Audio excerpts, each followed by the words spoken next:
What is going on, everybody? Thank you all so much for tuning into this live stream segment of Mika Says Sukasa. And of course, as always, I am your humble host, Niko House. Thank you all so very, very much for joining us. We got a very fun show for you all today. But before we get started, I want to ask you all to share this video. Make sure you like this video. Make sure that you subscribe, or make sure you're still subscribed. We know how YouTube does.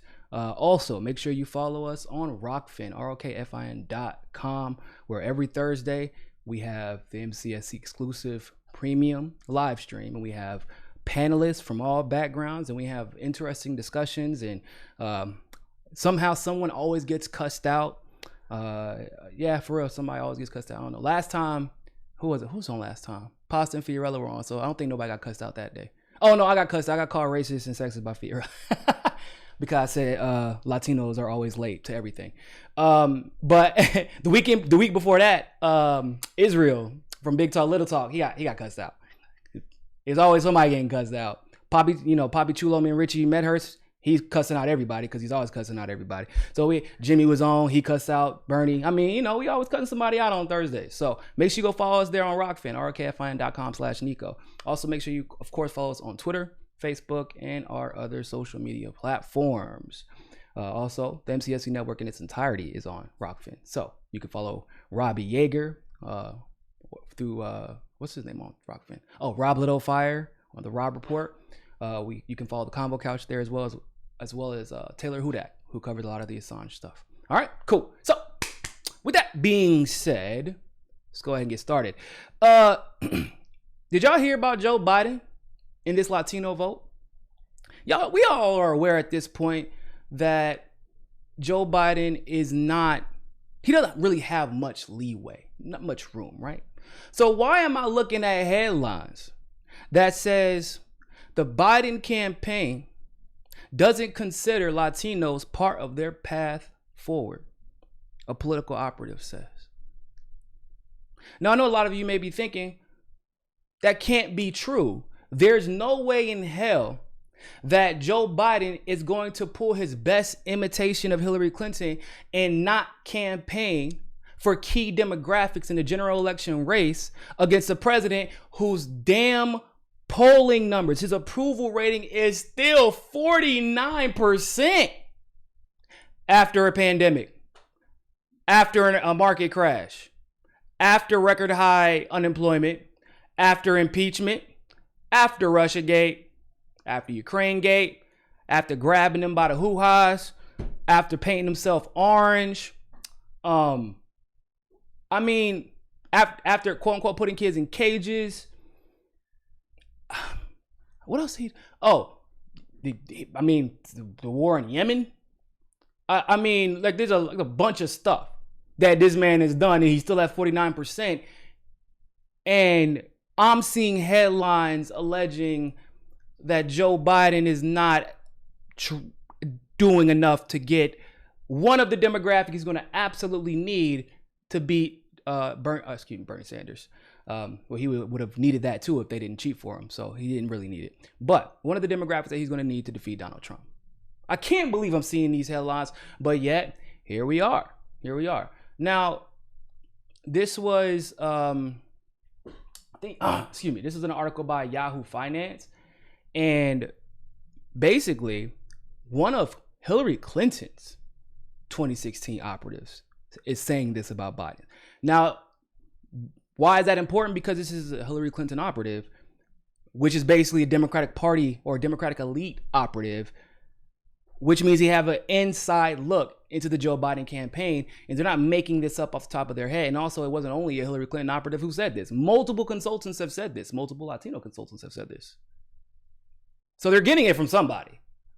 It's like whenever you ever watch sports or NBA or NFL and somebody leaks something to a family member, they get leaked to the media, and everybody's like, no, man, that didn't happen. That's crazy. We're a cohesive unit. We're just focused on the championship and getting that ultimate goal. None of it's true. There's no breakdown in lock. Yeah, it's a lie. It's a lie. Because multiple consultants said it, and specifically Hillary Clinton's consultant said it. And if Hillary Clinton's consultants are saying it, that's not a good look. Because if anyone will lie to the media to make it look like the Democratic Party is doing better than it is amongst the electorate, it is a Hillary Clinton consultant. Consider they did it for a whole 2 years in 2016. So what would make them say something like that? I mean, isn't it Trump who puts kids in cages, right? Isn't it Trump who supposedly has the worst foreign policy when it comes to Central and South America out of every president that's ever lived, if you ask the Democrats? Well, I'm sure that Joe Biden is putting his best foot forward and putting people in positions to specifically target that demographic because he understands and values their voices and their votes, right?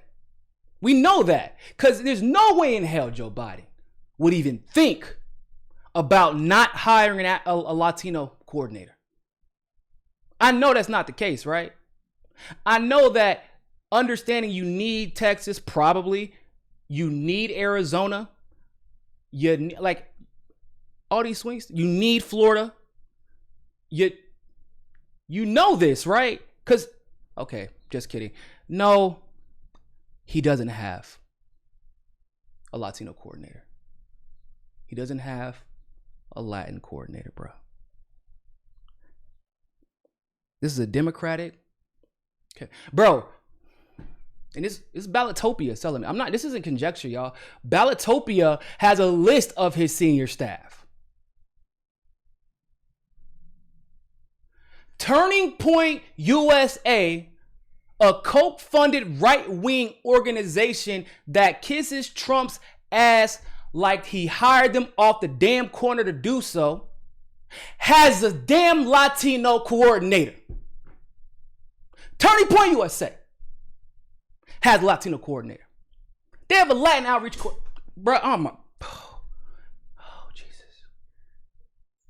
We could have had Tulsi. Hell, we could have had Bernie. At least they understood the value of hiring Latin outreach coordinators. Holy shit. Okay. Well, I mean, I'm not all that surprised either because he doesn't have an African American coordinator either.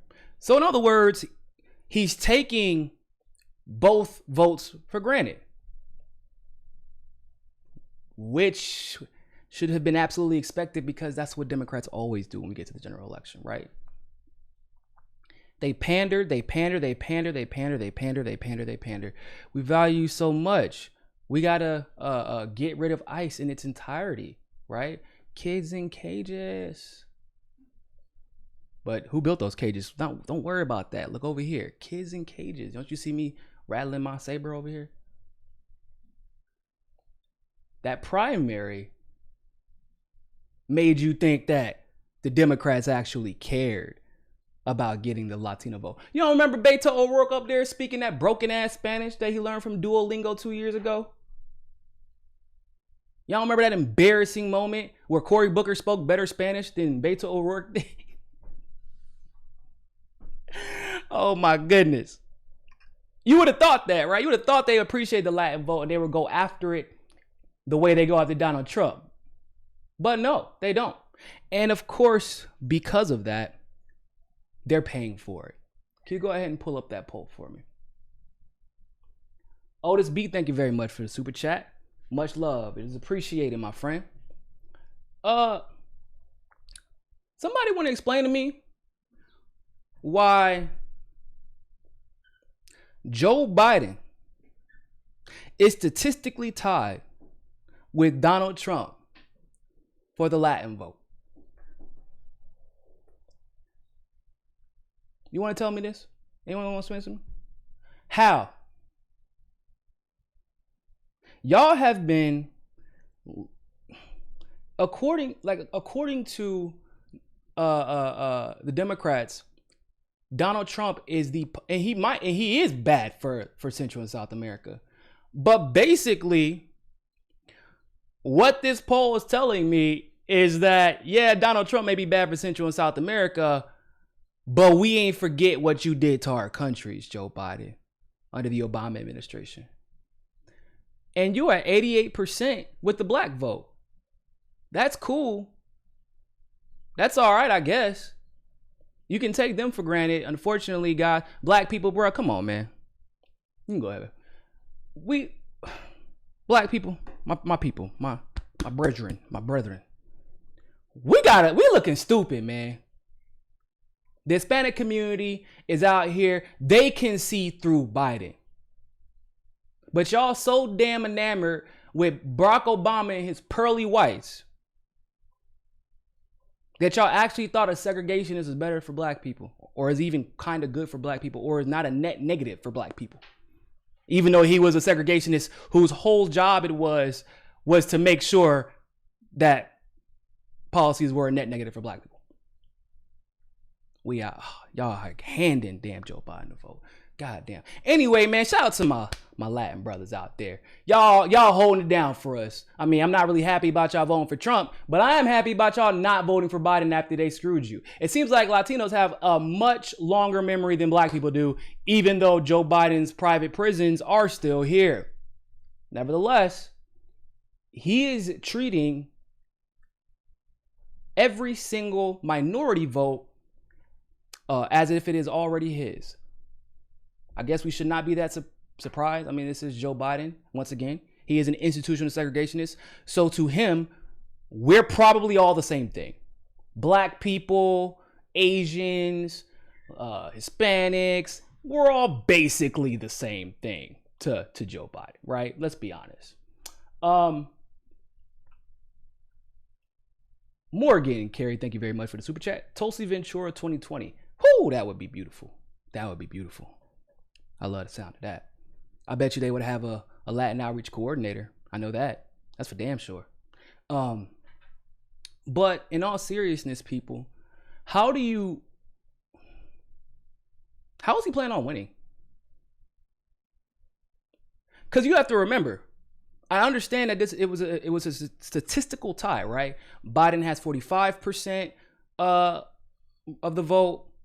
Trump has 41%, but there's a 3.6% margin of error. And so that's a statistical tie. Except when you remember, oh, damn, the majority of Biden's Latino support is in California, a state that he is guaranteed to win, and New York, another state he is guaranteed to win. And Trump's is probably in places like Texas, most importantly, in places like Florida, where a lot of the Latin population in the largest city well, not the largest city, but the second most populated city in Florida, which is Miami, they're Republican. If they're not Republican, they may not be Republican, but they still don't like Democrats. So Trump's advantages in the Latin vote are probably all in swing states, where are you kidding me? They're the largest voting minority in a lot of the swing states. So effectively, if you really think about it, Trump's likely he's beating Biden in the Latin vote. You're telling me the Democrats put up a candidate so bad that, effectively speaking, like knowing what we know about the Electoral College, Hispanics said, I know this man's throwing our kids in cages.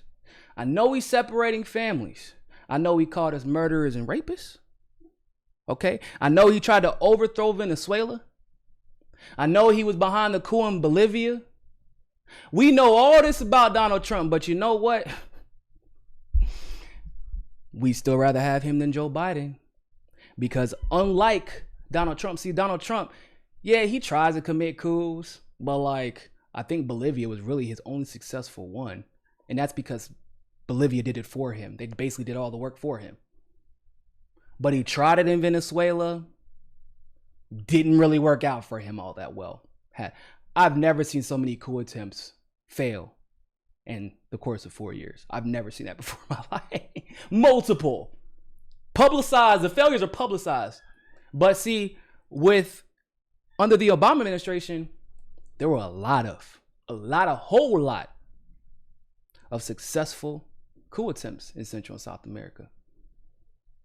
When you compound that with the amount of elections the Obama administration were able to corrupt, I would probably not want Joe Biden in power either. Why? So the rest of the country can go back to sleep? So the rest of the Democrats can go back to sleep? But that's saying something, bro. Y'all have been talking about this man. Y'all have been caught like he is the devil. Y'all have been painting him in the most negative light possible. True or false half the time. It doesn't really matter when it comes to politics as far as perspective is concerned, right? All that matters is perception. And perceptually speaking, y'all have made this man out to be El Diablo. And guess what? They were like, we rather have him than Joe Biden. I don't understand how it won't be the end of the Democratic Party, bro. I just don't get it. I truly do not get it. But hopefully it will be the end of the Democratic Party. Once again, I shouldn't have to explain to you all. If you want a vote from a very specific niche of the electorate, hire someone to go get it for you. I don't know what else. Like, so we have a taqueria down the street, right? Okay, cool. I don't want Karen making my enchiladas, bruh. Okay? It's the same thing in politics. If I went to Roscoe's Chicken and Waffles, I don't want Betty frying my chicken or making my potato salad. Actually, I don't want nobody but my mama making my potato salad. But I digress. It's neither here nor there. The moral of the story is, if you want the vote, go act like it. And no one can talk to a specific electorate better than their own. The only reason that you cannot see this and would choose not to hire a coordinator in that situation is if you are undervaluing or refusing to value an electorate and you don't want to appeal to them. You don't want to pitch specific policies to them because you know for a fact that you are planning on actually harming that community. And you're quite aware that whoever you lie to, it won't be Biden necessarily to pay for it if he wins, which he won't. It will be the VP who we know he is basically selecting as a successor to his administration who will pay for it, and they will not win re-election.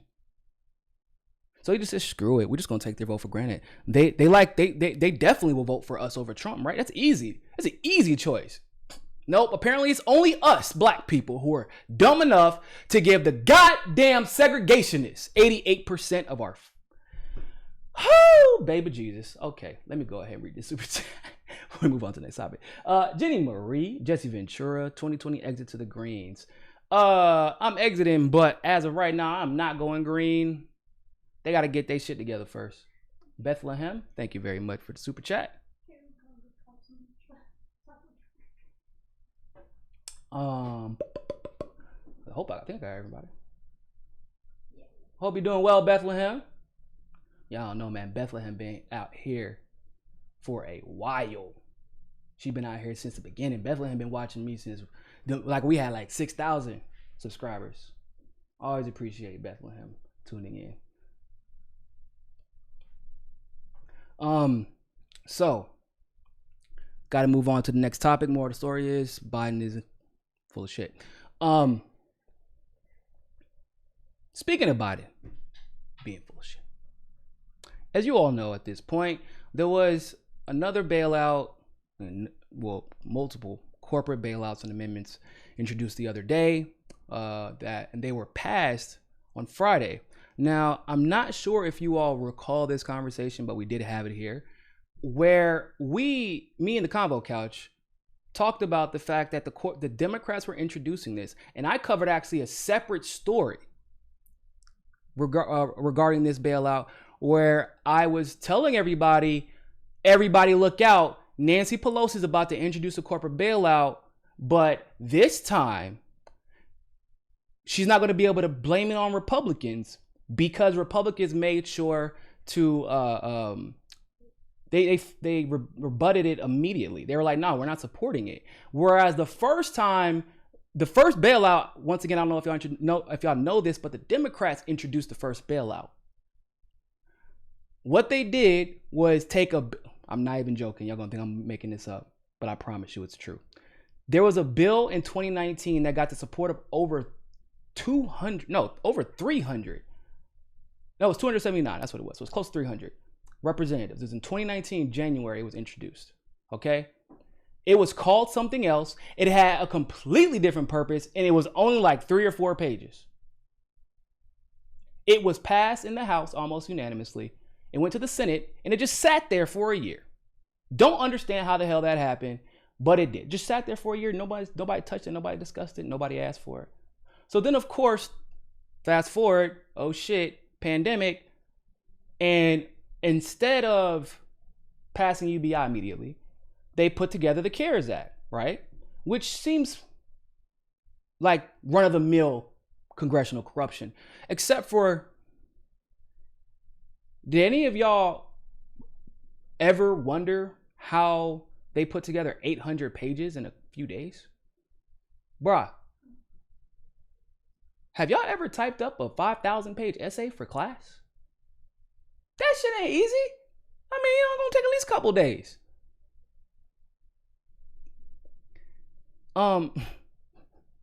Y'all ever wonder how it got passed so quickly? You ever wonder how Nancy Pelosi was able to get a voice vote almost immediately? Did you ever wonder how it started in the Senate first and then went backwards to the House? That's generally not how these things work, right?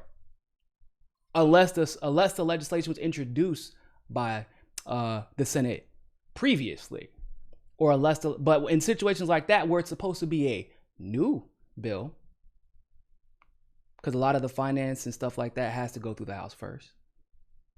It generally starts in the House, but it didn't. It started in the Senate.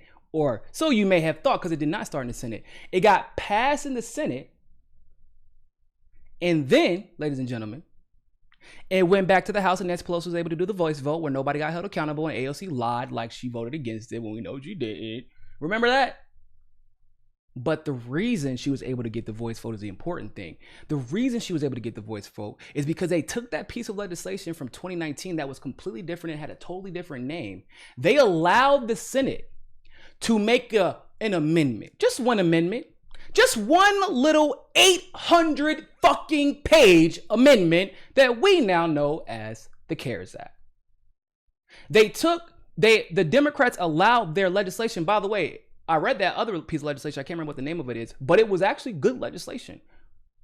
It was to help small businesses who had been financially burdened by the ACA mandate. That's why so many Democrats and Republicans supported it before. But that's also why if you go look at who co-sponsored that legislation, there's dates from when they co-sponsored it. And you're like, hold up, why did they co-sponsor the CARES Act in January of 2019? That makes no sense. But the Democrats allowed the Senate to co-opt it on purpose, because if Nancy Pelosi or Chuck Schumer themselves introduces it and that makes headlines, then in the beginning of the pandemic, when they were trying to convince everybody that everything was Trump and the Republicans' fault, they would not be able to effectively muddy the waters because it would be there in print. Remember, the whole goal, which is why they did the voice vote, was for no accountability. So they allowed it to pass in the Senate, and it was able to go back to the House to get a voice vote because the bill already had 270 plus sponsors. Why do you need to vote for it? Like have an accountable hand vote, roll call. And that's why they did it. So they could blame Republicans. But that bill, in fact, was introduced by the Democrats. The very first bailout was.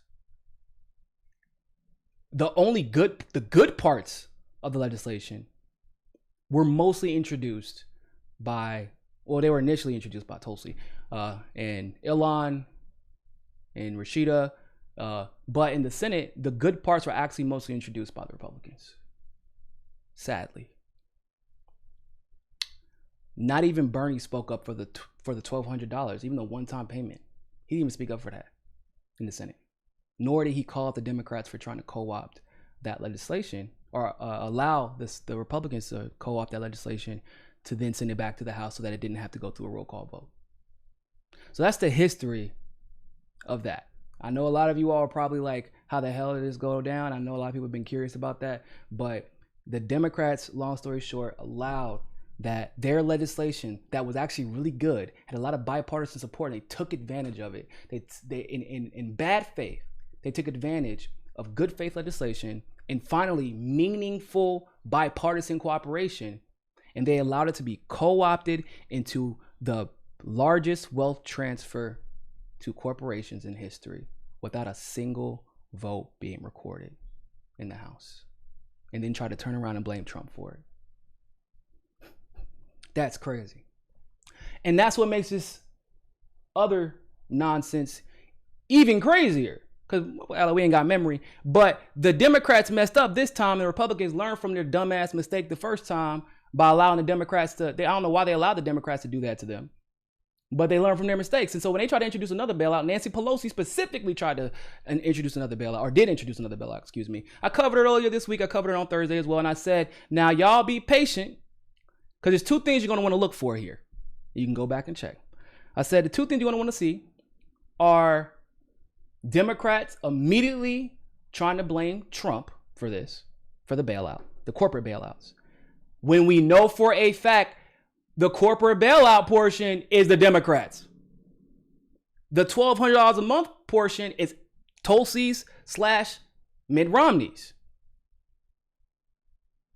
Oh, and Elon co-sponsored it too. The original UBI legislation that Tulsi introduced on March 12th.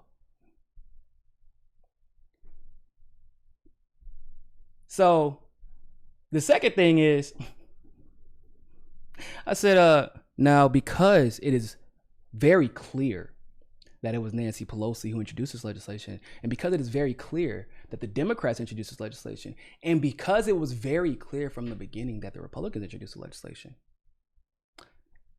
all of a sudden those videos from AOC that y'all got so used to seeing, she's a fighter, doing her best Warren impression, all of a sudden she gonna be there's gonna be an APB out on AOC. I said that once Friday comes, because that's when they were going to debate it. That's when they did debate on the House floor. So once Friday comes, AOC, the videos that you've been seeing of her grandstanding, they're going to look a lot like the legislation she always introduces. Oh, I meant they're going to be non-existent. They're not going to be there because she doesn't introduce any legislation. Come on, y'all, keep up. So let's check out this tweet from Joe Biden.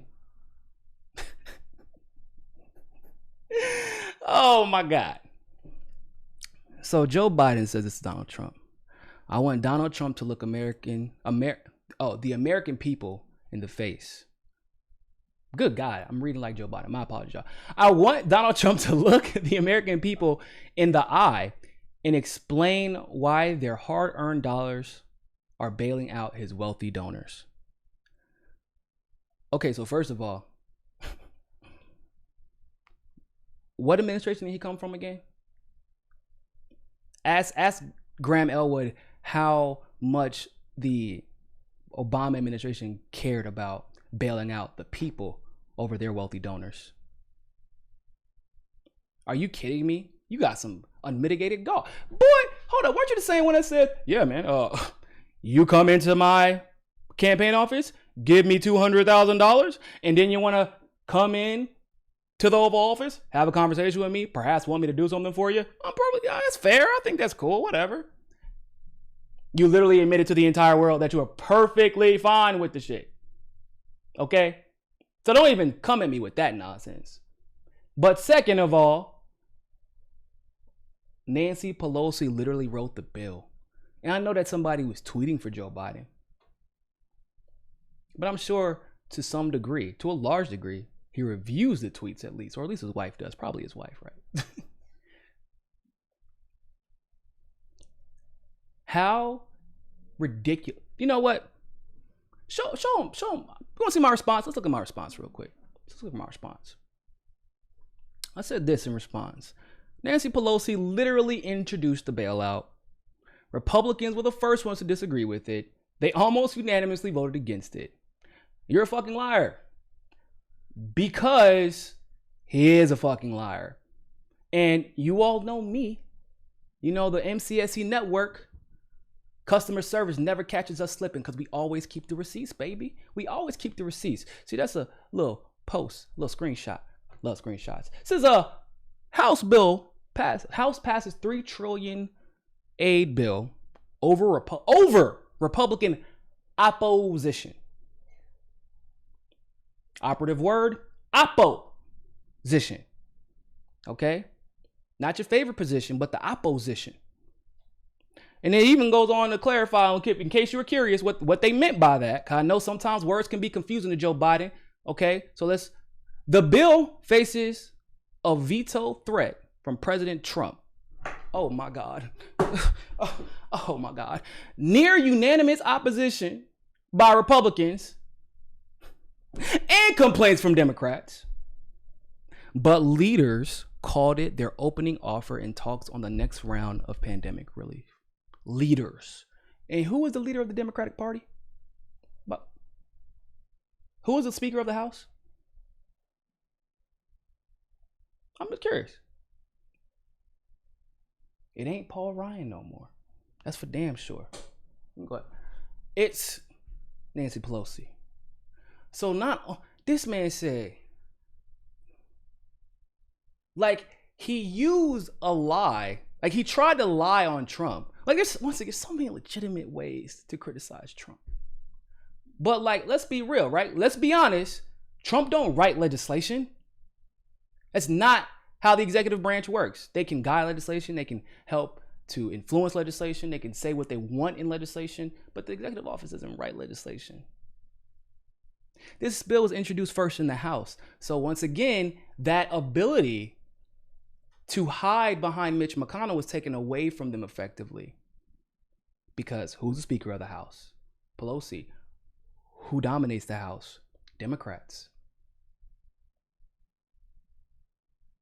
So you're going to hide behind Donald Trump? You're going to lie? You're just going to... So effectively what the Democrats are asking for is for me and for you all to get rid of the pathological liar in the White House, to put in a bigger pathological liar who can't even take time to read the basic headlines of the week that would thoroughly debunk his claims on Twitter. And people really wonder why the Democratic Party are such utter failures. They wonder why there's been a mass exodus. They wonder why 41% of the Latino vote is about to go to Trump. They wonder. They wonder why the people who have even traditionally in the past, like, I had a lot of disagreements with some neo-progressives, but even the damn neo-progressives are like, hold up. Y'all know I'm all for selling out. Okay. Come on, guys. You know, I'm all for selling out. Okay. I'm all for pretending to be morally superior by voting blue no matter who. Okay. But I have a career to think about here, and Biden's election is not conducive to my long-term success. So we're just going to have to pretend to be principled this time. Come to me with somebody with a little bit more melanin, maybe that I could use to my advantage as a white guy, okay, to say you have to defend them because they're black or Latino, whatever. But you can't put an old white guy in front of me who is also a rapist, who also is a liar, and then says he doesn't want votes, and also put a bunch of black people in jail, and also was a segregationist, and also say he didn't want his kids growing up in a racial jungle,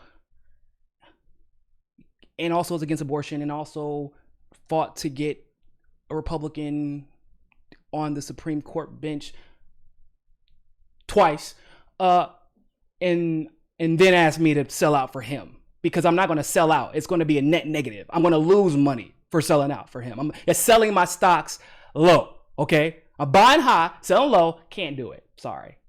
Next time, though, throw a black woman out in front of me or something. Then I can sell out. But even the neo-progressives ain't having it this time. Because of stuff like this, people. This is exactly why.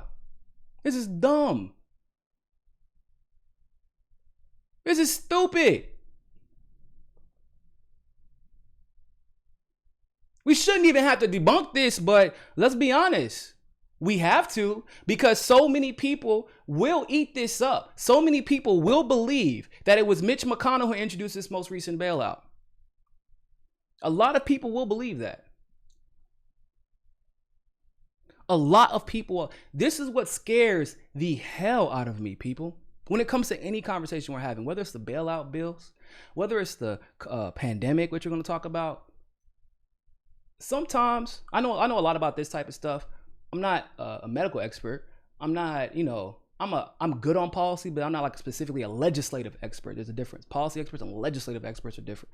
But I do know this, and I think that you all probably agree. We are being lied to by everybody. That's what I'm trying to help people understand. This idea that somehow the Democrats, because they have a D by their name and they say some nice things about minorities every now and then, like somehow they're more like altruistic, they're more magnanimous, that they're more genuine than the Republicans. It's a lie. It is one of life's greatest lies. Not just politics, but life. My problem was I grew up most of my life in the South.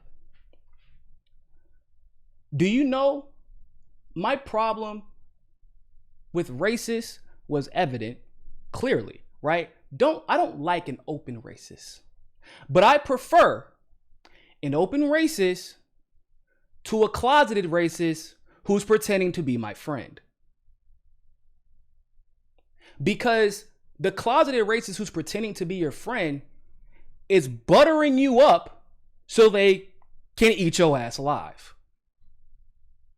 What's going to happen is when you need that job that they need, they're going to pull the strings that you can't and make sure to tear your name down. Y'all remember Omid Malik? The only person in history to have sued a major Wall Street bank and won. Do you know why he was able to win? Because he was one of the top 5 in, I think it was Bank of America. He discovered that they were doing some shady stuff, and they didn't take him down the traditional way. You know how they usually take people down. Oh, sexual harassment claim, domestic abuse claim, et cetera, et cetera, et cetera. No, they took him down by trying to claim he had connections to like the Muslim Brotherhood because he's Iranian. That's how they tried to take him down. So of course he won the defamation suit. Because what the information that Omid was about to drop was going to stop short-term profits for the ones a little bit below him and a little bit above him, and the ones a little bit below him wanted his job. So yeah, we pat you on the back. You're the model minority, right? Oh, until I need to pull that card. They pull that card and they'll believe you. We always knew there was something up with him. We always knew. He was always a little suspect, right? Got a little shifty eyes. Why he always take the stairs? What, he a health nut or something? I don't know. Maybe he's avoiding the elevator because he put something in it. That's what they do. With my openly insensitive ass acquaintances that I've met over my life, I don't have to wonder what their motives are because they're very clear, and I can adjust as a black male in a white patriarchal society accordingly. You get what I'm saying? I'd rather you be open and honest about your dumbassery so I can, okay, cool, you a dumbass. Let me move on to the next thing. But that's not what we get with the Democrats. We get, oh, no. We're the answer. We give y'all jobs. We give y'all pretty titles. We give you, Democrats are not our friends. Republicans are not our friends either. There are few and far between from either party or any party for that matter that are our friends. And I do mean any party. Few and far between. We got to base people on policy, or base the people we support on policy, on consistency, on patterns of behaviors instead of one-off, not on the rah-rah narratives that they've built for themselves, but on the facts that are before us. And that's until we learn to do that, the Bidens will keep getting elected. Let me go ahead and start getting to some of these super chats before I go on to the next topic. I saw there was I missed a lot. Okay. Zachary Tietjen. Would you ever go on the JLP show? Many progressives have been on. JLP. What's JLP? I have no idea what JLP is. But maybe? Yeah? I have no idea what JLP is though. Somebody let me know in the comment section. American Samurai, thank you very much. Will you dem exit to MPP? I already have. What you? I think we were like the second one to interview Nick Bronya this election. Oh no, excuse me. I think we might have been the first. I think I might have been the first because Jimmy interviewed him like right after. So we've been on that wave, homie.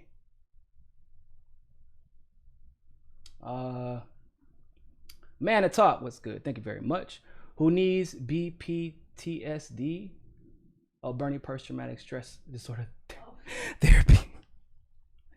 What you mean? Who needs it, man? They already here. Listen, y'all. If y'all haven't post-Bernie traumatic stress disorder, look, I'm right here, y'all. It's all good. I left the Bernie train. You know, I supported him, but I left that train a while ago. So if y'all need some support, you know, I'm black, so it's gonna be tough love, but I'm still here. You know, no judgment, no judgment.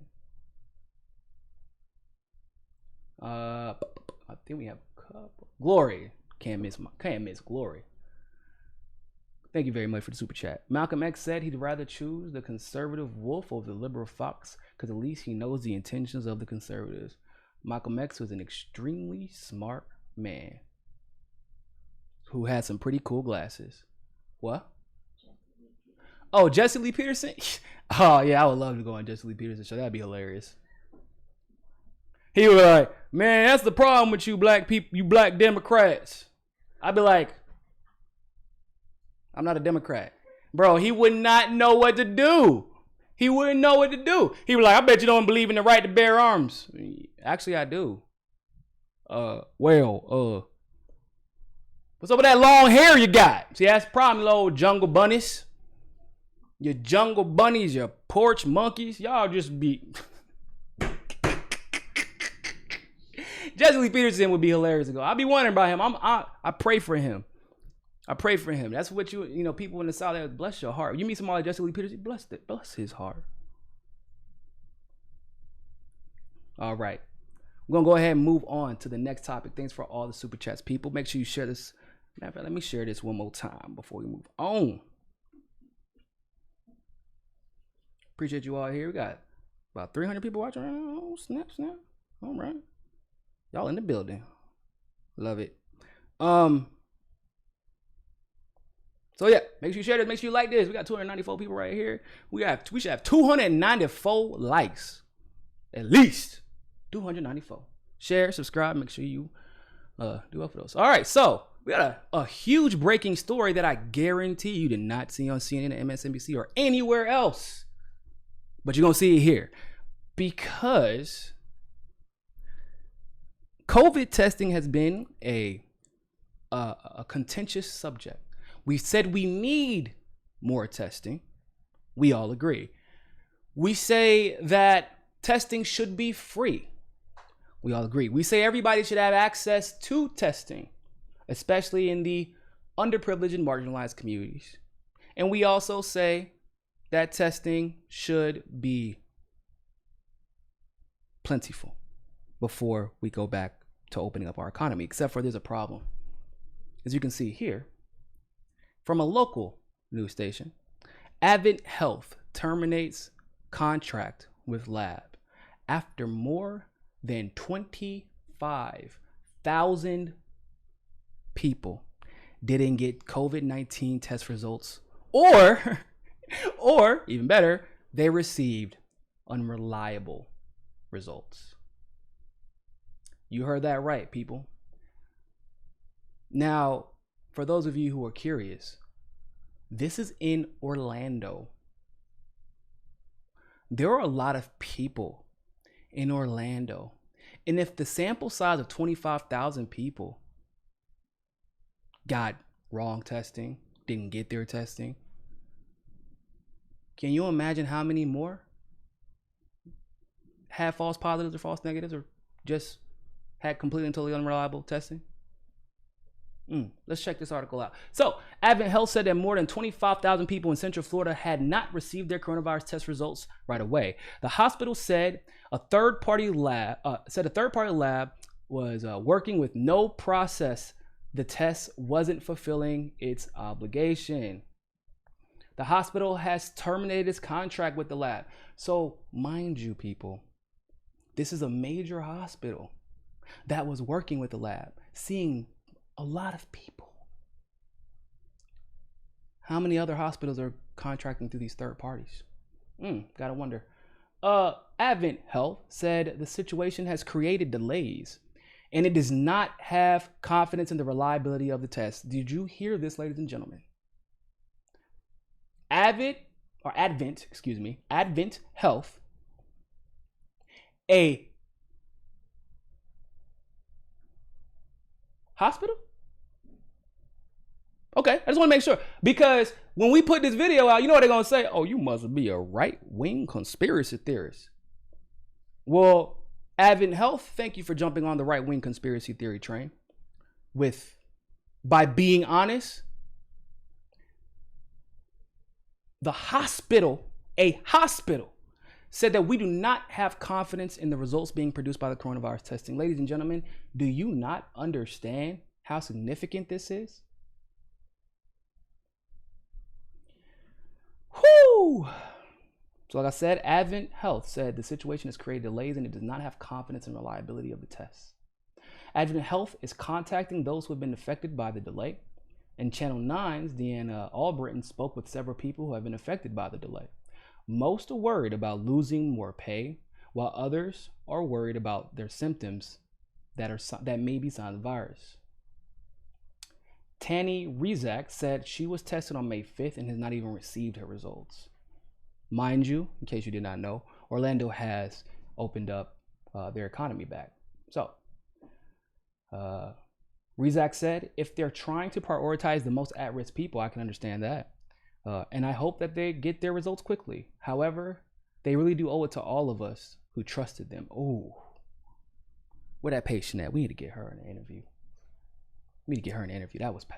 That really distills everything that we have been dealing with regarding this COVID-19 situation.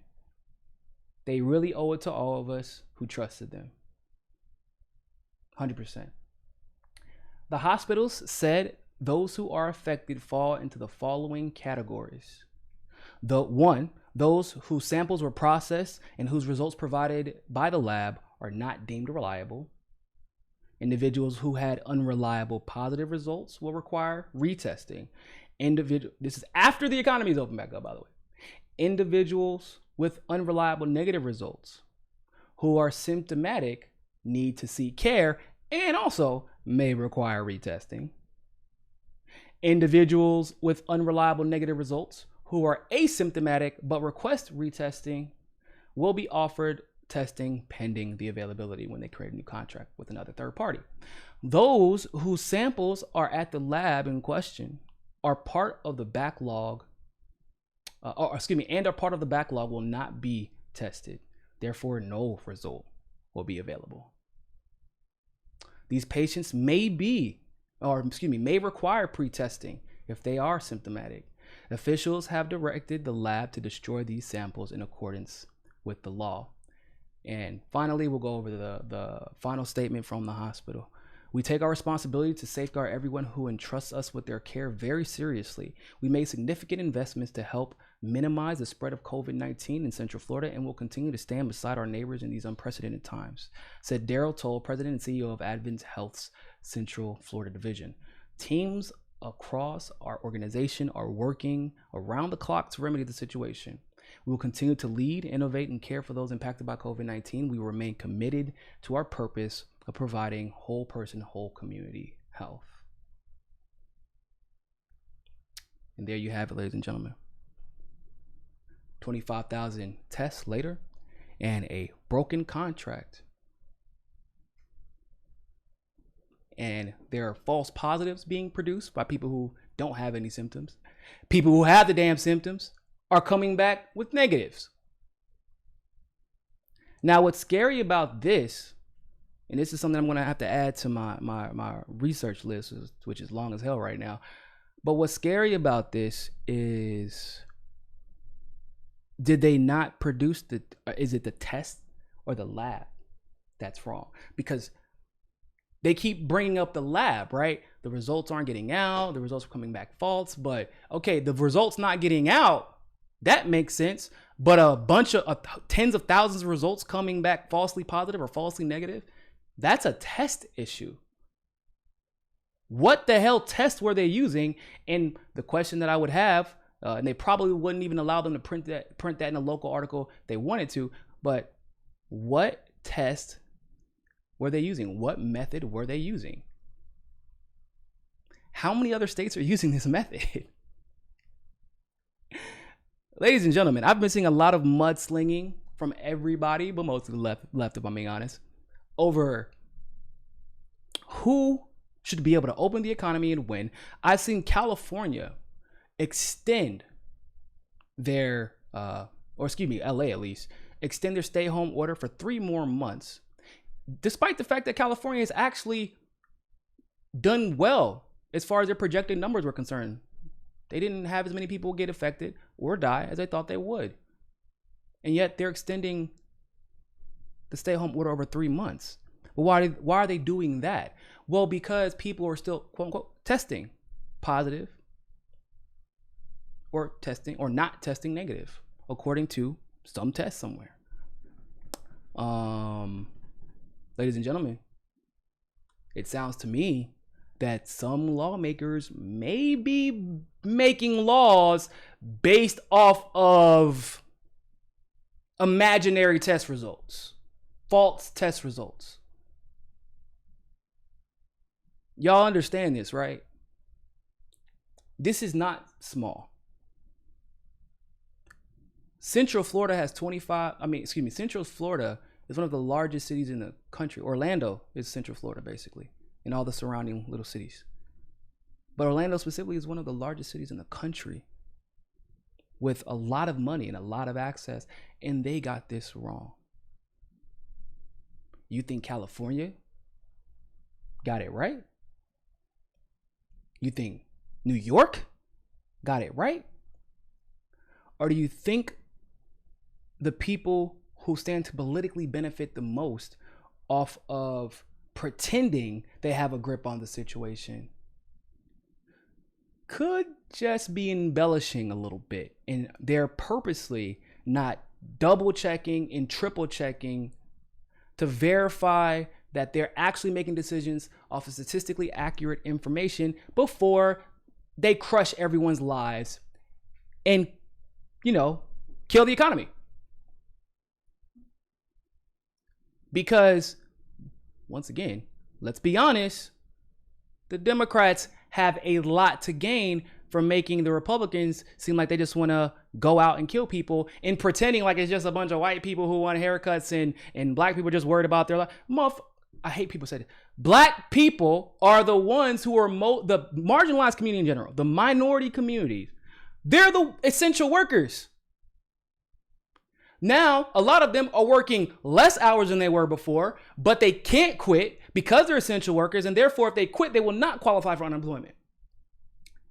So they're making less money during this pandemic.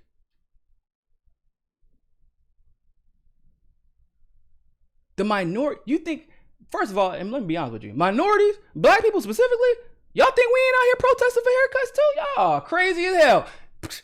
You find me a white boy that care more about his haircut than a black man, I'll find you a Rihanna in a church on Sunday. First of all, let's be honest about that. Let's be clear. So, second of all, in all seriousness, This narrative that everyone who has economic angst, because they do not trust anyone on the television screen, that they must be MAGA hatters, that they must be white supremacists, that they must be privileged. It is a false narrative. There are some people who might be dumb, might be racist, and might be conspiracy theorists that also have economic angst. There are some people who might be dumb, might be racist, might be conspiracy theorists that also are going to vote for Joe Biden in November. That's neither here nor there, but I'm just saying not everybody's the same. There's exceptions to every rule, but how the media chooses to focus on these issues is the point of contention. There's no question that everybody has economic anxiety right now. There is no question that every single person in this country is looking to the left, looking to the right, flipping to CNN, flipping to Fox News, then going on left-wing Twitter, then going on right-wing Twitter, then going on MAGA Twitter, which is a whole different Twitter. And they just see one thing in common. I don't believe none of you motherfuckers. None of you know what you're talking about. None of them do. When it's time to elevate people to talk about this issue, it's not even like they're elevating the people who are on the ground, who are breaking some pretty horrendous news, like the treatments that we're doing are not working. That people are making mistakes in how they're treating this. No, they're elevating Dr. Fauci. Dr. Fauci, who's been here for 5 administrations, who I'm sure everyone can trust. That's why he's on CNN all the time. That's why he was on Saturday Night Live. Right? That's why. Because we all know when weird political figures who are not funny in the slightest are on Saturday Night Live, it could not possibly be because of propaganda. It's because Fauci was simply testing his new career as a stand-up comedian, considering by the end of this administration, he might get fired by Trump anyway. That's really what it was. Probably, maybe. Couldn't have been propaganda. 25,000 tests. An entire contract broke with a laboratory. A hospital confirming that these test results are unreliable. That's one. But this is they literally, there was a headline the other day said 2 weeks after Texas reopens, record high in COVID-19 deaths. That doesn't even make any sense because it takes 2 weeks to incubate and then another 2 weeks for it to get its worse.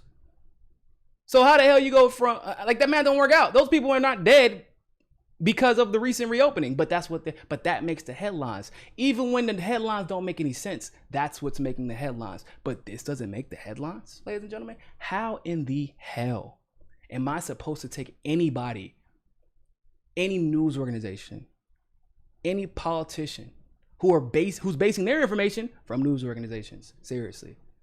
How? When this doesn't make a headline.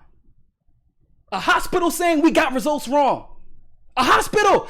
The doctors are saying shit was wrong. The doctors are saying shit was messed up. Their YouTube videos, they don't get headlines. Okay, maybe it's because they don't have fancy names and titles and cool. I mean, I thought being a doctor in the middle of a pandemic would be a fancy enough title to make a headline or two. But hey, this is America.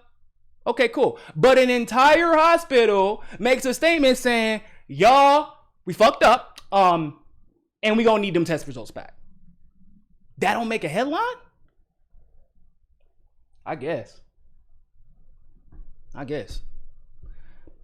So one of the reasons I brought this story up is because another story came across my desk, and I decided that we're gonna verify the veracity of this particular story together because it was written by a right-wing publication, but there's always some truth in everything you read.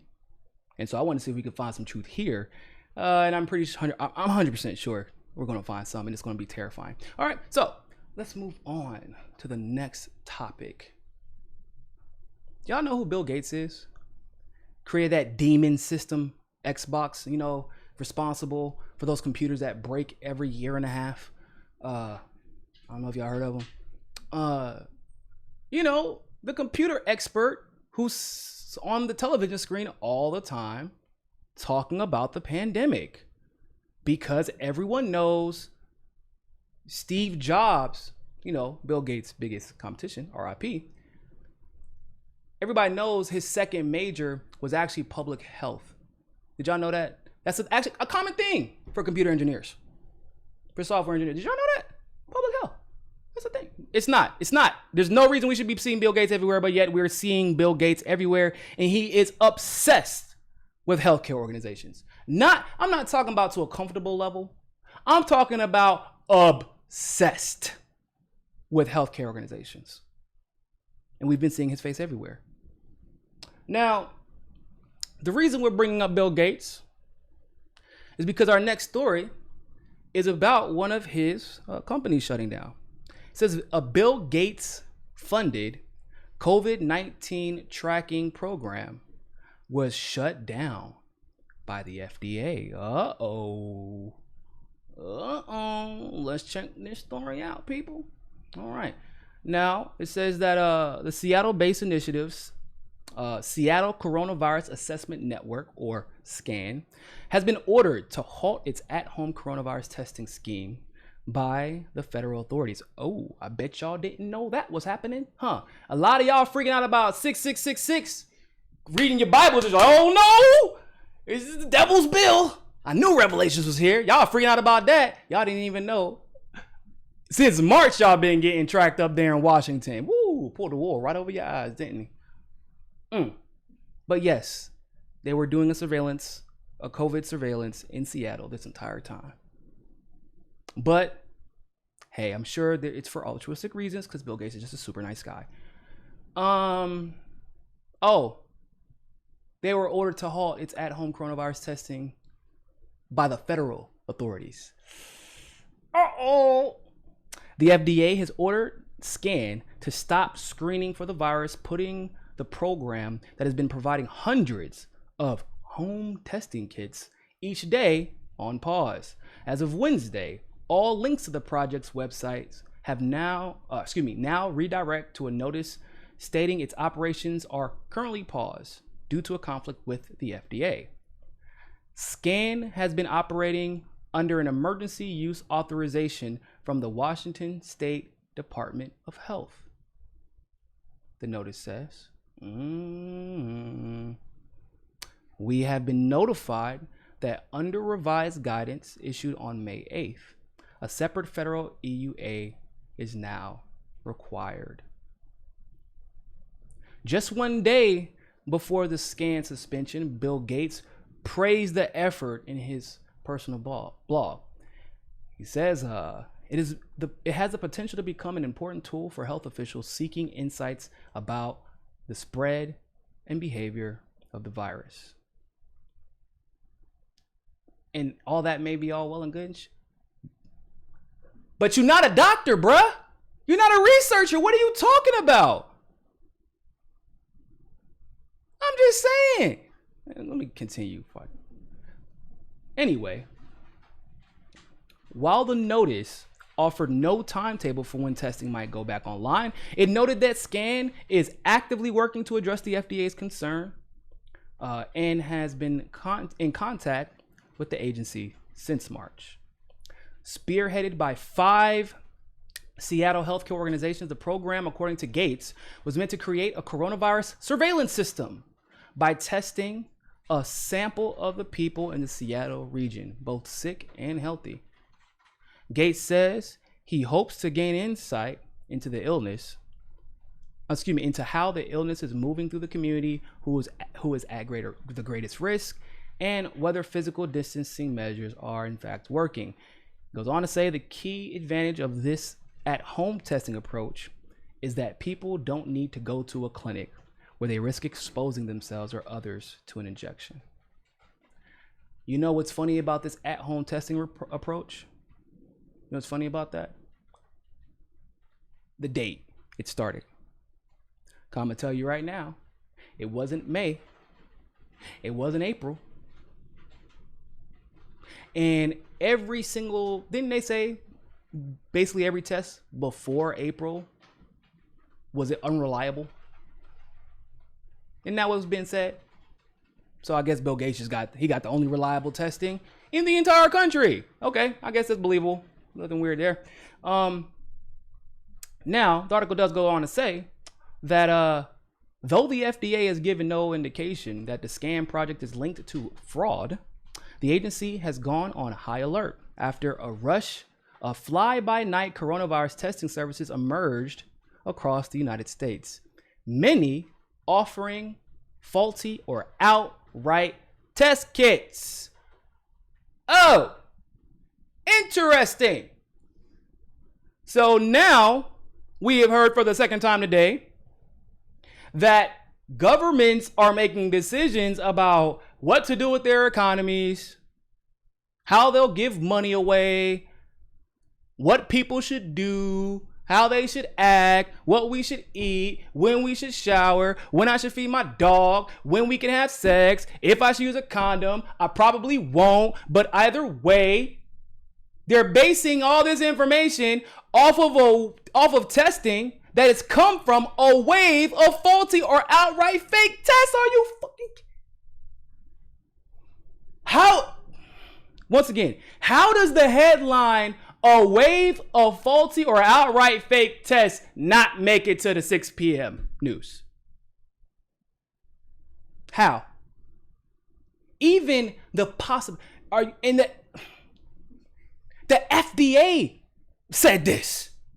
They had to start locking shit down because too many false tests were being put. Are you kidding? And I know the FDA is confused. They're like, how the hell did y'all get accurate tests? We don't even got accurate tests. Come here real quick. Let me talk to you. Okay.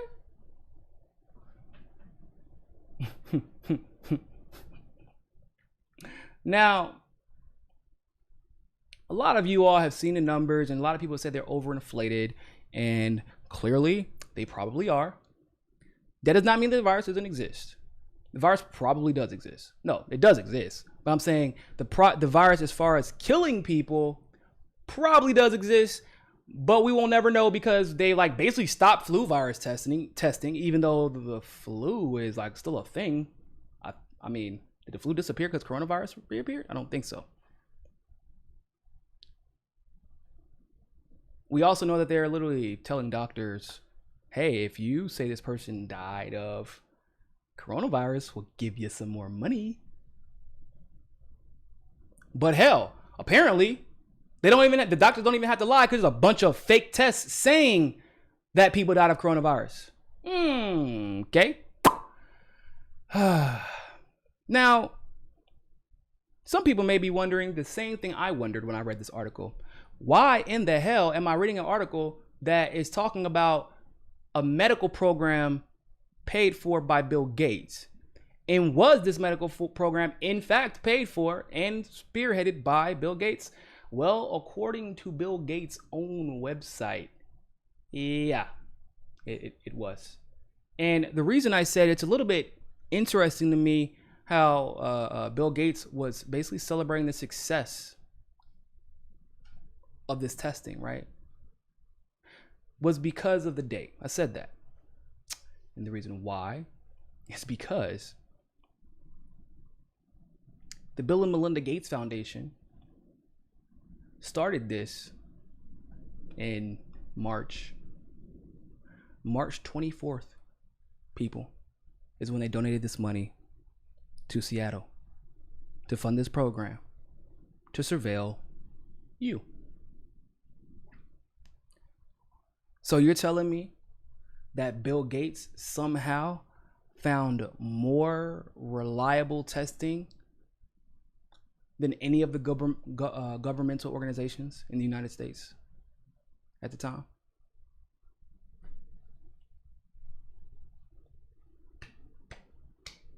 Wow. I mean, I know he a billionaire, but something don't smell right. Am I the only one? Maybe I got a bad sense of smell, I don't know. But something don't smell right. Okay. So He bought them. He bought that. Okay, now did he step down from being the CEO of Microsoft at this time? I wonder who made these tests. I wonder because if you donate money to the program through your foundation is a non-profit. Everyone who donates to you gets to claim as a tax deductible.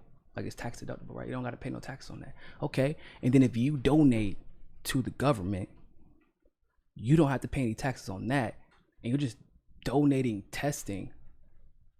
And anybody who spends that money can then deduct that from their taxes. So you're like, that's like a net gain, right? Because if that testing becomes popular and then the tracing system becomes popular, then our government adopts it because you're best friends with Fauci.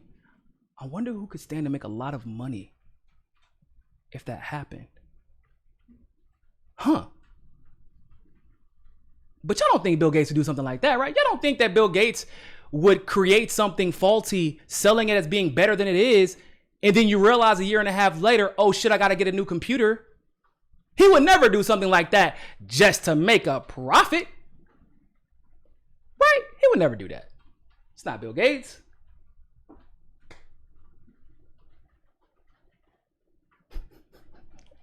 March 24th, Bill Gates was confident that he had a better testing equipment than the entire federal government. Interesting. Well, on that same blog, on the Bill and Melinda Gates Foundation's website,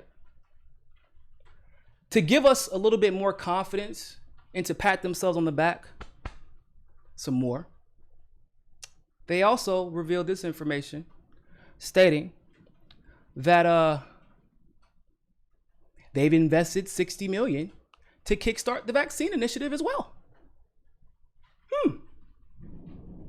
You think that has anything to do with the fact that Fauci just told Congress that after years of never being able to come up with the coronavirus, at least one that worked, a couple of months or a few months into the quarantine, there's going to be a vaccine by this fall? Fauci. And who is going to make that vaccine? Who going to profit from that? 60 million into the vaccine initiative. That's a little interesting because last I checked, the vaccines have to be approved by the FDA. The government, our government, has already allocated a bunch of money to a bunch of companies to try and come up with a drug. Fauci said about 8 have already come up with something that may be viable by fall. So why the hell is Bill Gates investing $60 million to kickstart? Oh, that's right. He told you on the website. That's his words, not mine. It's a $60 million investment. That's what it is. He is investing. And you know what?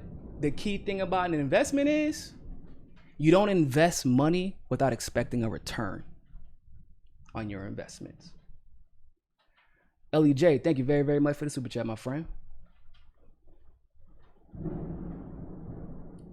But you don't invest. Well, I don't invest $2 without expecting to get my $2 back at least.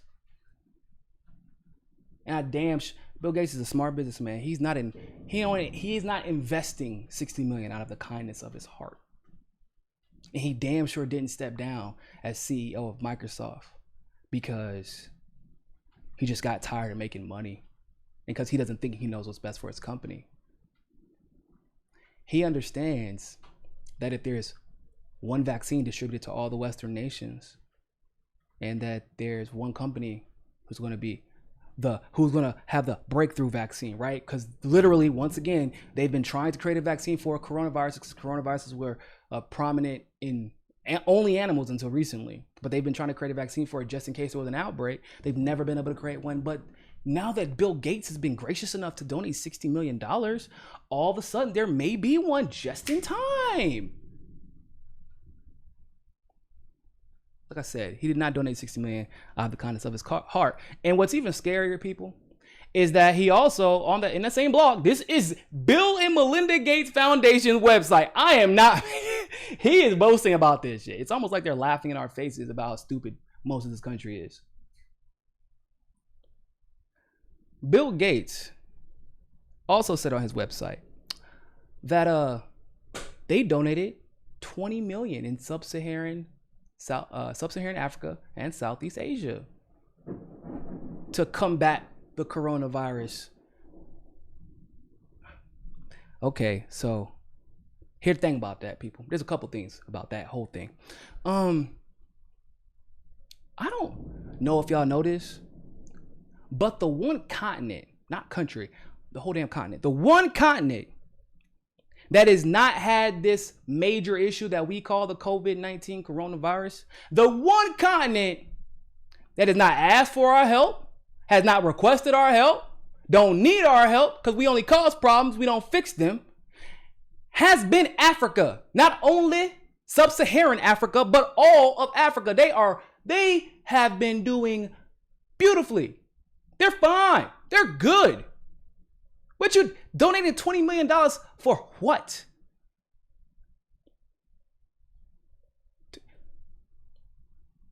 So you donated $60 million for the vaccine initiatives. You're donating $20 million to sub-Saharan Africa. Question: do y'all know the history of the United States and Big Pharma testing out vaccines on Africans? Because nobody in their dumbass right mind will let them test a vaccine that they come up with in a few months on themselves here in America. So they have to be able to say that there were human trials conducted, right? You gonna volunteer for those human trials? I'm not volunteering for them human trials. My wife isn't volunteering for them human trials. My imaginary friend isn't volunteering for these human trials. My dog, who acts really human, isn't volunteering for these human trials either. Bill Gates ain't even letting his kids volunteer for these human trials. So they got to test somebody. And they go right over to Africa to test vaccines. So why are you testing, or excuse me, why are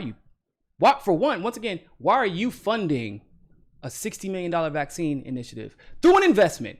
He said it. That's his words, not mine. Through an investment, $60 million. And then you're donating $20 million to fight the virus pandemic that isn't a pandemic in Africa. Africa is not going through a pandemic right now. We are. Africa got a few sick people. We're the ones with the pandemic. Maybe we should be using their tests. Maybe their tests are more accurate than ours. Africa seems to be just fine.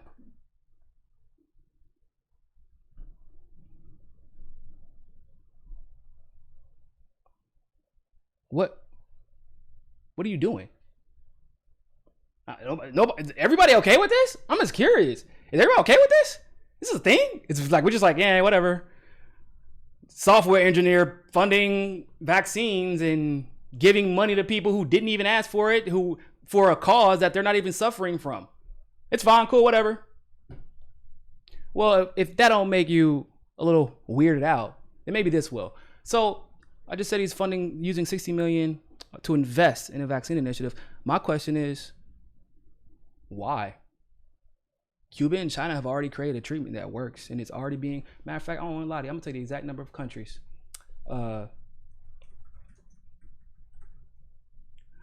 Cuba's super drug. Remember I covered that? I covered this story that Cuba and China created a super drug. And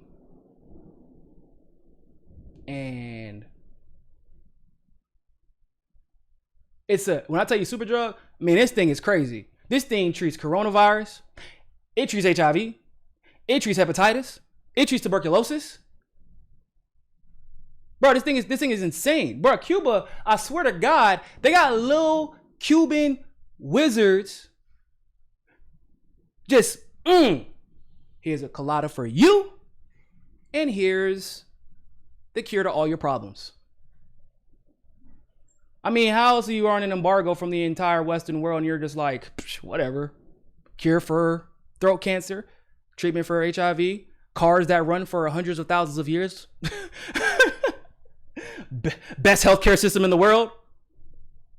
But the one power I don't have as the little Cuban wizard is if, like, I can't, paint your houses. I can't do that, but you'll literally get everything else. But in all seriousness, there are already 12 countries that Cuba has, 15 countries that Cuba has either sent treatments to because the countries found out that the treatments work, or they are requesting that Cuba send them treatment because, well, it works. Actually, and let me see, that one's from March. There was a new, let me go to, my bad, y'all, I'm in Google. I'm gonna DuckDuckGo. That one's from March.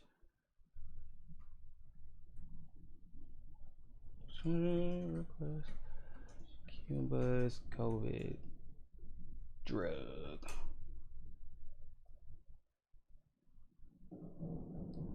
Come on, where is it at? I don't understand how that story is being, like, buried. Oh, I mean, I do understand. I'm not saying I'm dumb. I do understand it. It's just insane to me. Come on, where you at? Oh my God! Y'all want to see something? You want to see something I just read? Literally, Cuba can produce 23 drugs to treat the coronavirus. 23 drugs. Bro, we haven't even come up with one vaccine, and Cuba's already. Woo! That's crazy. I can't find the story right now, but I'm gonna put it like this. I want to say, don't quote me on this, I think it was 40 countries have now requested Cuba's super drug to treat the coronavirus. And if that's the case, then, I mean, why not use what works? Why not use what is working? If the country where the virus originated, China, says this is how we've reduced our numbers so much, and then Cuba, one of the top 5, which has one of the top 5 medical schools in the damn world, says they have no problems, they have everything perfectly under control. Why does Bill Gates and Dr. Fauci, why are they so obsessed with creating a vaccine? Why? And more importantly, because I understand maybe you don't want people to catch it at all. Okay, that's cool. Then why are you not at least boasting about the treatments that can mitigate the symptoms and the conclusion that everyone has been staying at home to prevent? Anybody want to square that with me? Why not talk about that? Hey, we're still trying to work on this vaccine to make sure nobody gets the virus, but really good treatment. We're going to negotiate with Cuba's government because first and foremost, we want to save lives. Oh, that's right, because that's not their first or primary or secondary goal. That's right. So yes, the COVID-19 is real. And like everything else, Cuba has seemed to already fucking cured it. But it is real. The solutions are out there. But we are purposely being shielded from the solutions while we are told to celebrate and uplift people like Bill Gates, who is literally financially invested in the creation of a vaccine for a virus his tests and the testing of just about apparently everybody else can't even accurately detect. So if you can't even detect with reliable accuracy the existence of the drug, how the hell are you reliably killing the drug? The disease. How are you reliably killing the disease if you can't even accurately detect the disease in someone's body? Please explain this to me. It's been 4 months, y'all can't even come up with reliable testing, but y'all gonna come up with a reliable vaccine in 8 months. Come on, bro. At some point, common sense has to kick in. Thank you very much for the super chats. Let me get Master Lee House of Kung Fu. I compared Bill Gates' words to Henry. Oh shit! Y'all thundering outside. I almost died just now. Oh my god. I compared to Henry Kissinger depopulation memorandum. It's the same words under the guise of humanitarianism. I would not be surprised. Henry Kissinger is, man, the devil. Thank you very much for super chat, man. Golly G. Willikers. Cuba doctors without borders. Interferon alpha 2B. Yep, that's the drug. I don't know how to pronounce it. Akpift. Oh my God, I adore you. Oh, I appreciate that. Thank you. Thank you very much for the super chat as well. We're good? We're good? Okay, cool. Don't worry, y'all. Hold on now. Hold on. We are almost done. This ride is almost over. All right, so we're going to move on to this next topic because it's a little bit more lighthearted and hilarious, but also very important to cover. So, Donald, y'all know where this whole Russiagate thing has come to an end again? I guess is what you want to call it. And we've been debunking Russiagate here at this channel for years. One of the reasons that I dedicated so much time to debunking Russiagate was because I knew that Russiagate was a cover-up for the election fraud that had taken place in 2016. And it was effectively a coup. Also, I know the Democrats don't really give a shit about committing treason and breaking laws because Hillary Clinton literally sold 25% of our nuclear uranium to Russia. And then, of course, James Comey said that Hillary Clinton was absolutely guilty of everything she was accused of, but she didn't mean to do it. So we can't really indict her for it. So we know the Democrats only give a shit about law, order, treason, whatever, not substantively anyway. So I've always known it was a cover up. And so most of you all were not here whenever I was debunking Russiagate, but I was on it, doggone it. And I'm glad to know that it's coming to an end. Now, one of the biggest problems with Russiagate is that quote unquote allies will not call out their own side for the saber rattling, okay, for the neo-McCarthyism that has led us into this new Cold War that has escalated into a potential hot war with Russia and its allies. And I've always criticized Bernie for doing, like, it's crazy, right? Bernie, who is literally a socialist, who like literally a socialist, spent his honeymoon in Russia. I think, and this is like Bernie, right? Who's been old his entire life. So this was during Soviet Russia. And he has moved on from that to the neo-McCarthyist smears that have been used not only against him in contemporary times, but against him in his heyday, but also against some of the heroes who we adore the most. Those smears were used against Martin Luther King. Those smears were used against Huey P. Newton. Those smears were used against Angela Davis. Those smears were used against Henry Wallace. Those smears have been used against every ally to progress since the existence of post-World War II United States. And yet we saw leftists who had spent so much time combating this smear in the 60s and the 70s, then in 80s, and now joining in because they want to appear to be morally superior by opposing anything associated with Donald Trump. So they haven't had the balls to just say it was a cover-up. Now, there have been Republicans on two sides of that fence too, because like Lindsey Graham, for example, also pushed the Russiagate narrative. Mitch McConnell, for example, also pushed the Russiagate narrative. Why? Because there's still neo-McCarthyists who get paid by the military-industrial complex who still need us to escalate tensions. So GE and some damn companies, you know all of them. I don't even need to go through them.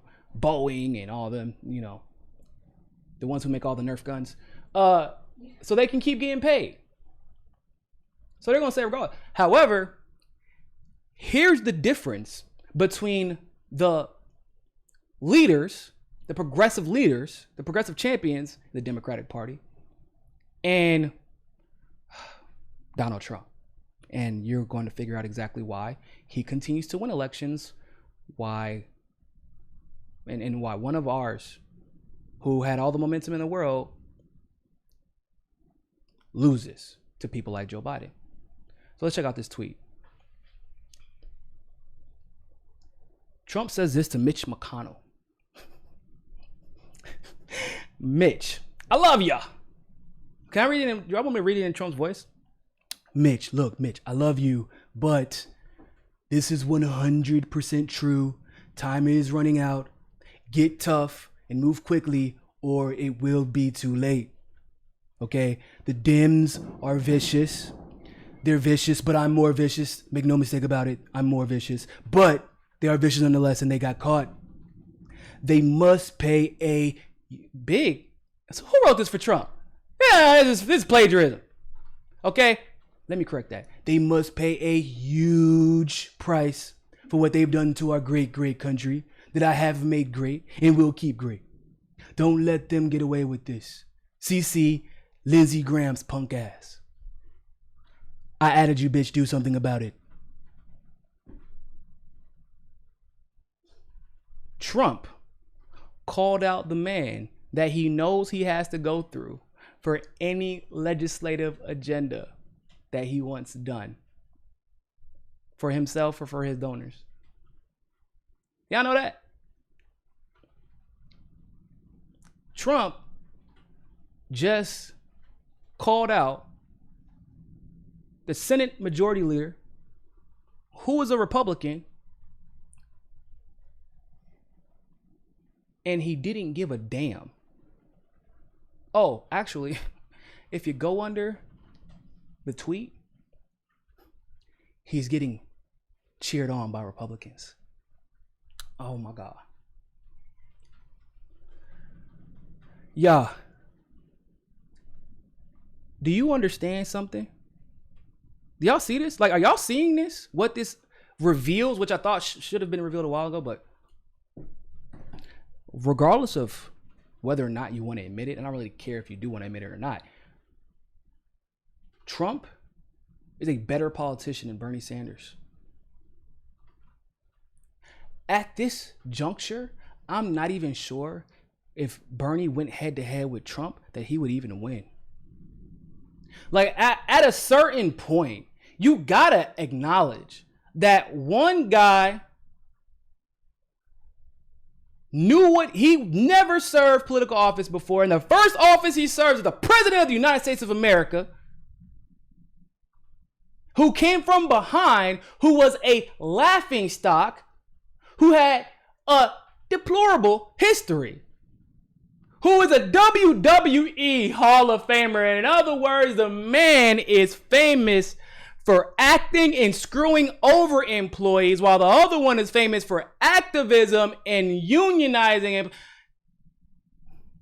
Yet, one is in the White House with a 49% approval rating.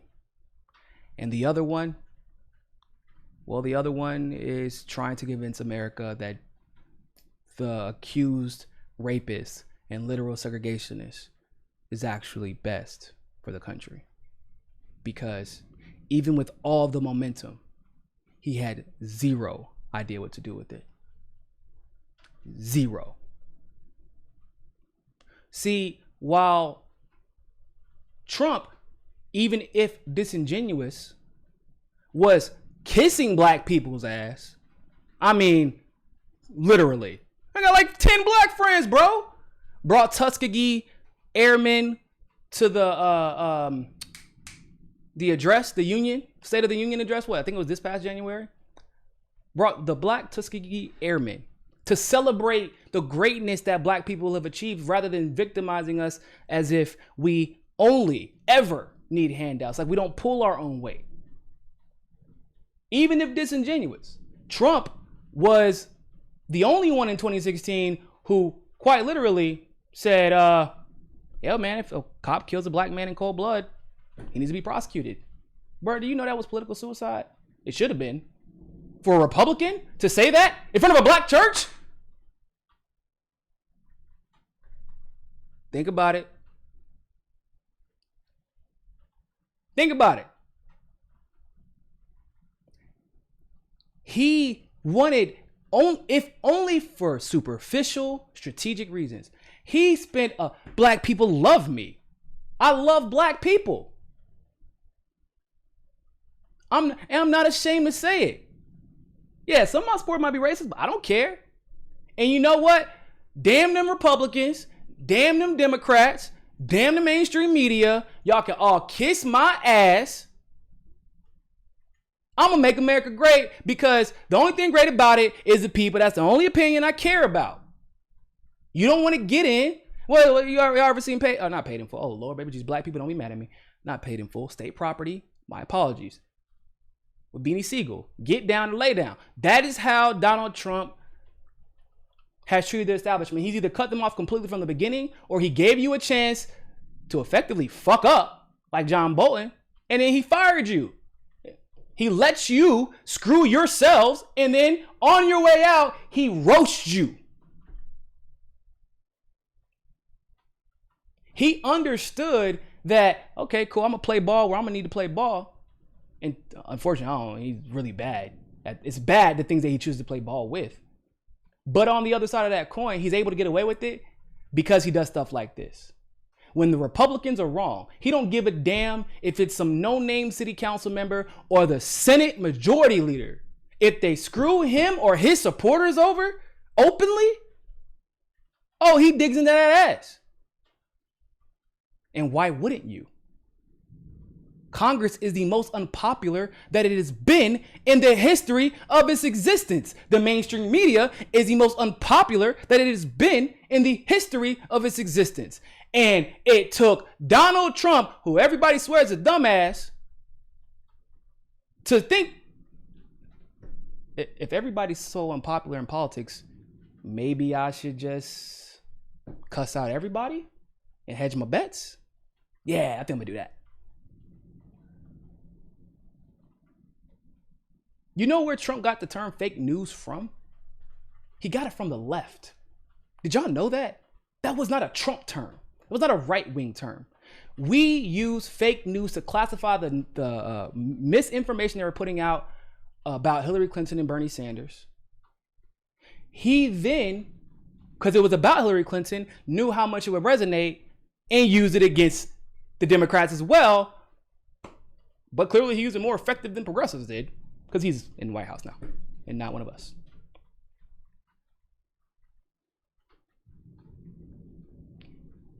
And what's even weirder about this is that he's even critiquing Mitch McConnell like as a friend. Like, hey man, I love you, but you're full of shit. Come on, man. You ever cut to call your friend on social media like, man, dog, why you capping? That's a fake Gucci belt. Why you playing? Don't be out here son on it. You know, you gotta call your friend every now and then. I still love you, dog. You're just stupid. You're just wrong. But it's facts. And people don't want to. Y'all, you know who leftists and liberals and Democrats want to attack? They want to attack people trying to tell them the truth. We're like, yo, man. Y'all gonna do something about this election fraud? Like this blatant and open election fraud? Oh my God, shut up. You're gonna hurt Bernie's chances of winning. Oh my God. You clearly aren't one of us. Huh? You don't want Bernie to win. That's why you're asking him to challenge the election fraud that's happening to him that is preventing him from winning. I see you playing 3D chess. You right-wing conspiracy theorist. God. That's right?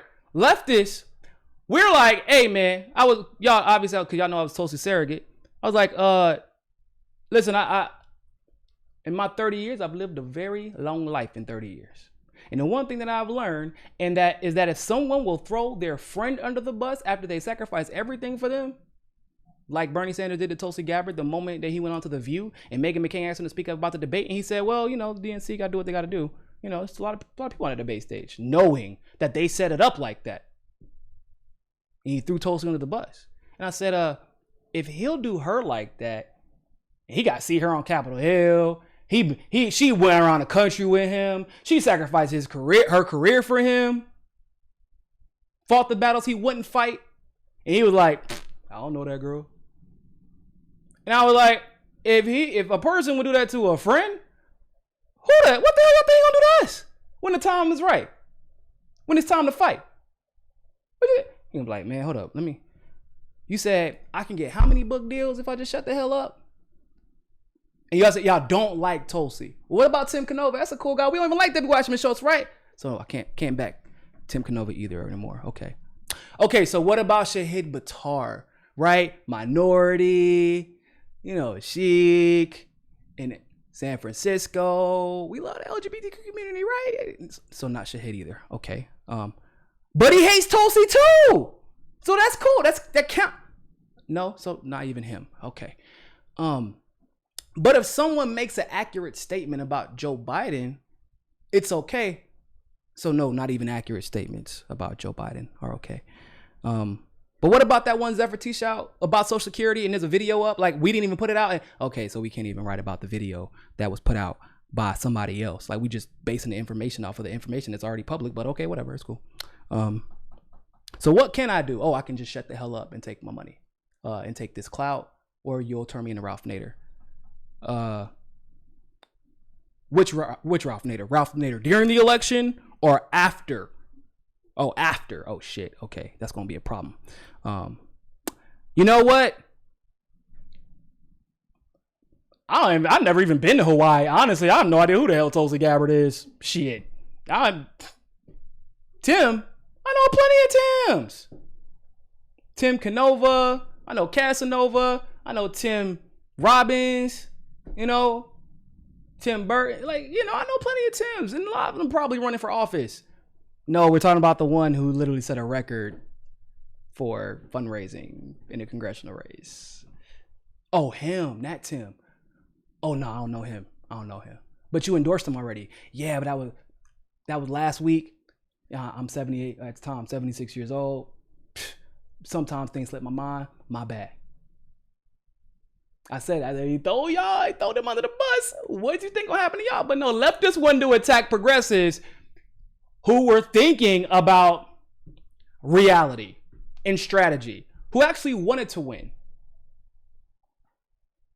We're like, why don't y'all support the Securing America's Elections Act if y'all are so concerned about Bernie getting cheated? And they're like, hold up, who introduced it? Was it Bernie or AOC? No. Oh, no, we can't support that.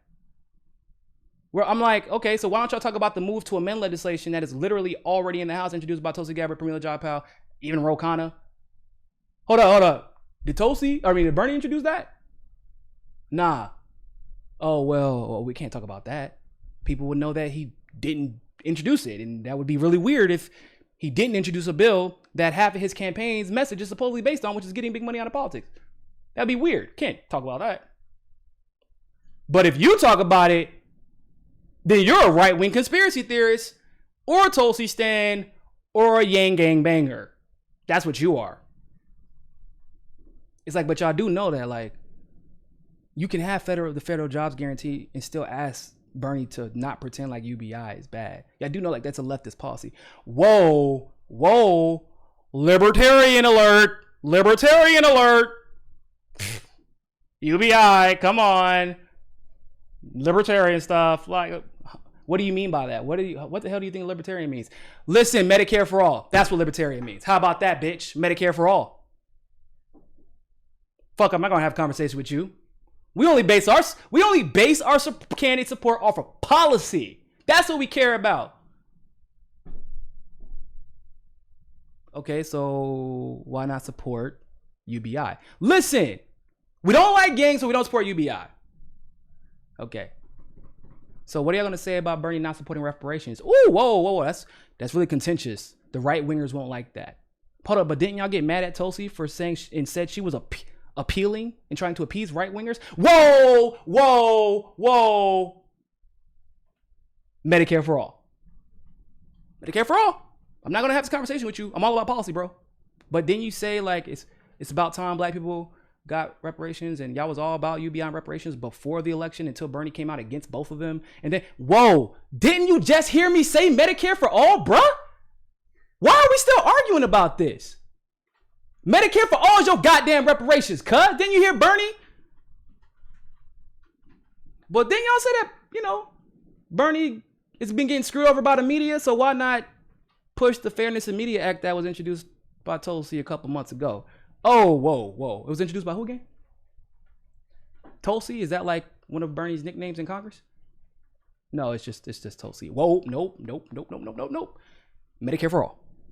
But y'all just said y'all was mad at the media for always talking about Bernie. This would bring a lot of attention to it. If Bernie would talk Medicare for all, man. Like, come on, policies. Are you ever going to talk about the policies? Basically, this is a super elongated way to tell y'all everybody's full of shit. That neo-progressives and neoliberals and liberals and Democrats have no idea how to win. The people who have the right solutions and strategies, they ignore. While Trump is like, why am I going to spend time attacking people who want to help me? Even when Tucker Carlson critiques Donald Trump, do you see the lead MAGAs go after Tucker Carlson? The independent journalist MAGAs, Trump himself, did they go after Tucker Carlson? No, you know what happens? Trump calls Tucker Carlson, yo, man, this Iran shit. Are they full of shit? Or should I really go to World War III with them? You said, nah, they full of shit. Okay, appreciate that, man. Hey, keep looking out, man. I ain't gonna shout you out on Twitter, but one love. That's what wins you elections. That's what keeps your support thriving. Calling out John Bolton for his Libya strategy. While, y'all pretended like Bernie Sanders didn't introduce legislation for Libya. Oh, yeah. And we talked about that, of course. Because we knew that these would be weaknesses. I understand, like, we have to have a creed, even while we're concocting winning strategies. We have to have a creed. The problem is the left doesn't have one. We don't. And when you combine the fact that we don't have a creed with the fact that we also don't know how to strategize, I know how to, but the majority of the left has no idea what their goals are. Well, no, they do. Excuse me. They have a goal, but if you look at how they move, their goal is clearly defined as, I want the person I want to win, no matter what. I want the person who can basically garner me the most attention, garner me the most clicks on YouTube, get me the most followers through putting a rose, or in my Twitter handle. I'm gonna say what I have to get these followers. I'm gonna say the same tweet in 15,000 different ways. Bernie Sanders, Medicare for all. And that's about it. Bernie Sanders, Medicare for all, Bernie, single payer, Bernie Sanders 2020, Bernie, Medicare for all, somewhere. Okay, so are we going to talk about what prevented Bernie from winning in 2016? No. Didn't you hear me? Policy-based discussion, Medicare for all. You are right-wing conspiracy theorists. Meanwhile, while Bernie Sanders ignores and shuns people like Jimmy Dore for holding him accountable, Trump, who's sitting in the White House and who has a 49% approval rating right now, calls Tucker Carlson when the neocons try to send him to World War III. And y'all continue to wonder why the left keeps getting its ass handed to him. Because every time we get a Tulsi Gabbard, y'all pass them by, chasing the next FDR who was good, but he wasn't even all that great when it came to foreign policy or for a lot of its issues.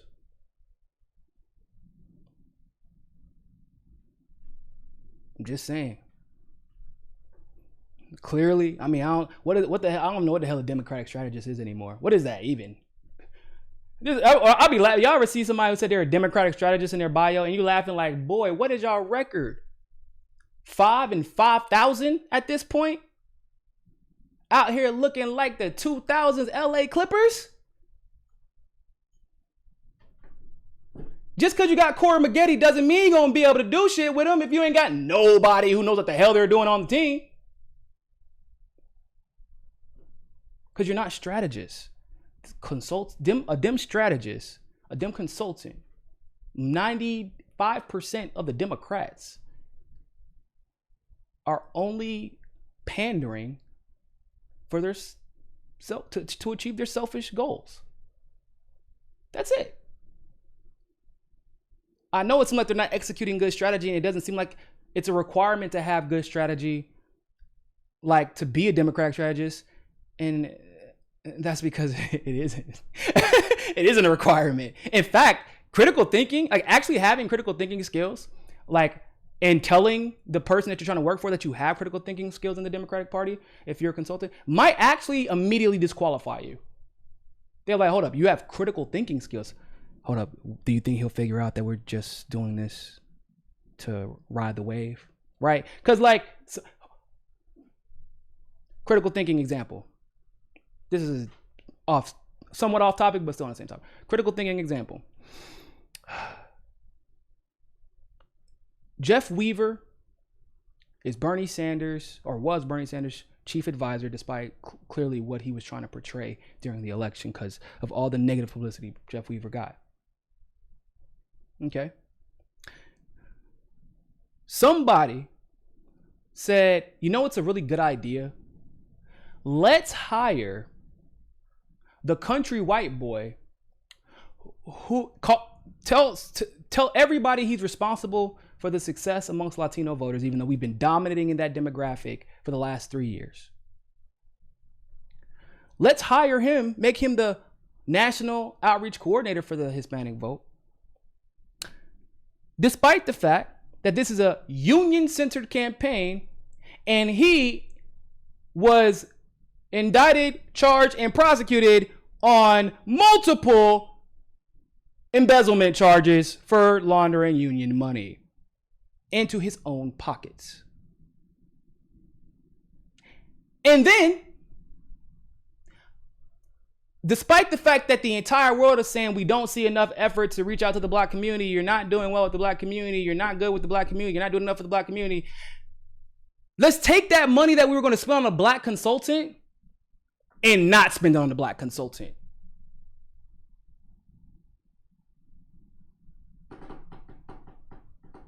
What?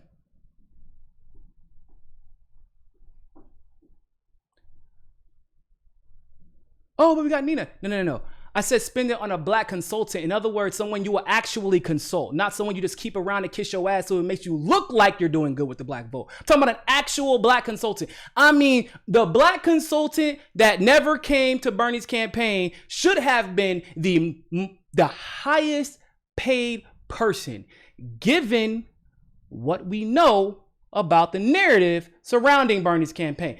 And listen, I'm not talking about Nina. I'm not talking about Killer Mike. I'm not talking about Cornel West. I'm not even talking about Jamal Green. I'm not talking about them. They all established themselves. They all had their blue checks way before Bernie. They all were either senators, rappers, academics, community activists before Bernie was a thing. In other words, he wanted them to use their blackness to uplift him. But who is that consultant that Bernie gave that chance to? That same chance that the felon who was guilty of union fucking embezzling, the same chance that he got.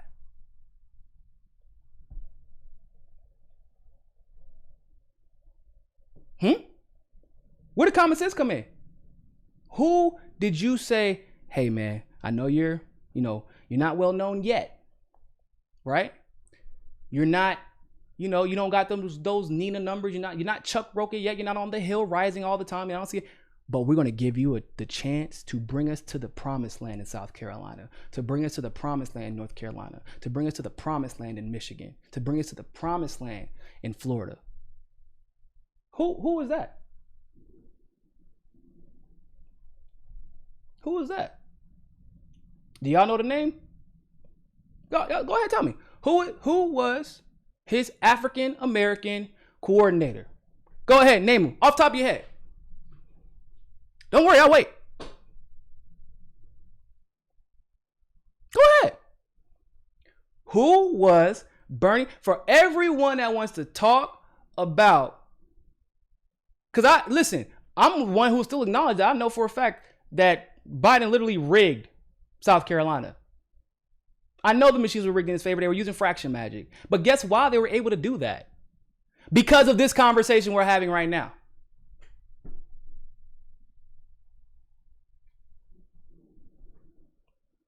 Who? I'm waiting. Can somebody in the comment section tell who is Bernie Sanders' African American Outreach Coordinator? I know the 2016 guy. I know Marcus Farrell. He was not brought back, as you can imagine. He wasn't listened to either. Who is Bernie Sanders' African American Coordinator?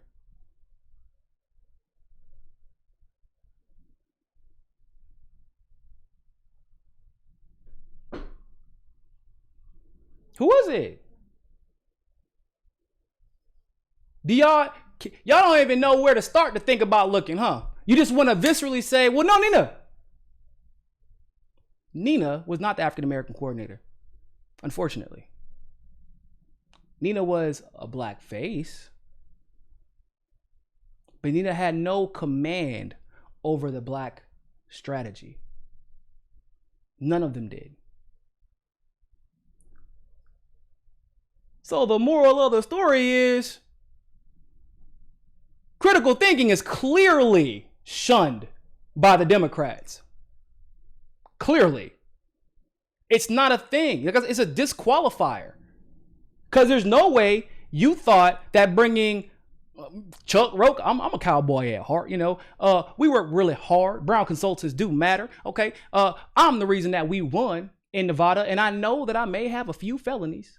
And we, just coincidentally just happen to be union felonies. Okay. I embezzled a little bit of union money. And I know that we're a union campaign.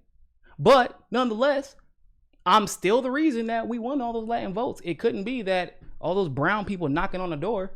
It couldn't be the coordinators that have been setting up the success for Bernie to win in that department for the last 3 years. Couldn't be them. It was actually me. We're going to hire that guy, put him all over the hill for a vote that we were dominating in anyway. And then you know what we're going to do? We're not going to pay a black consultant.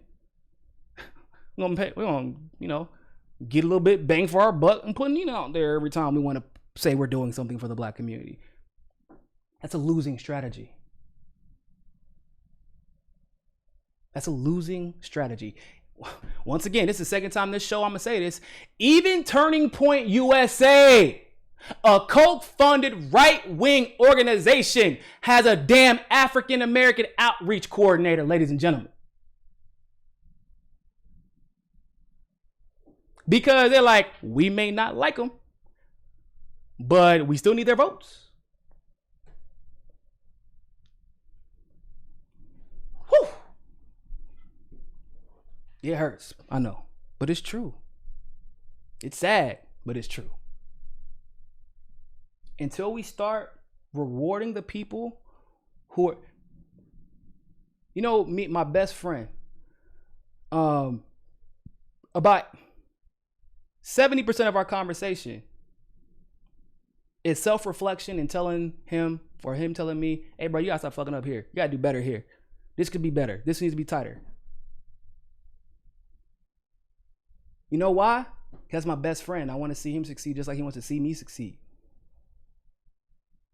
Because yeah, it might hurt my feelings a little bit at the time. A little bit. Like, damn, bro, for real, I thought I was doing good, man. I thought it was fire here, but okay, if you say so, man, I trust you. You wouldn't be saying it. Like, you get no benefit from telling me this, so whatever, I get you telling you.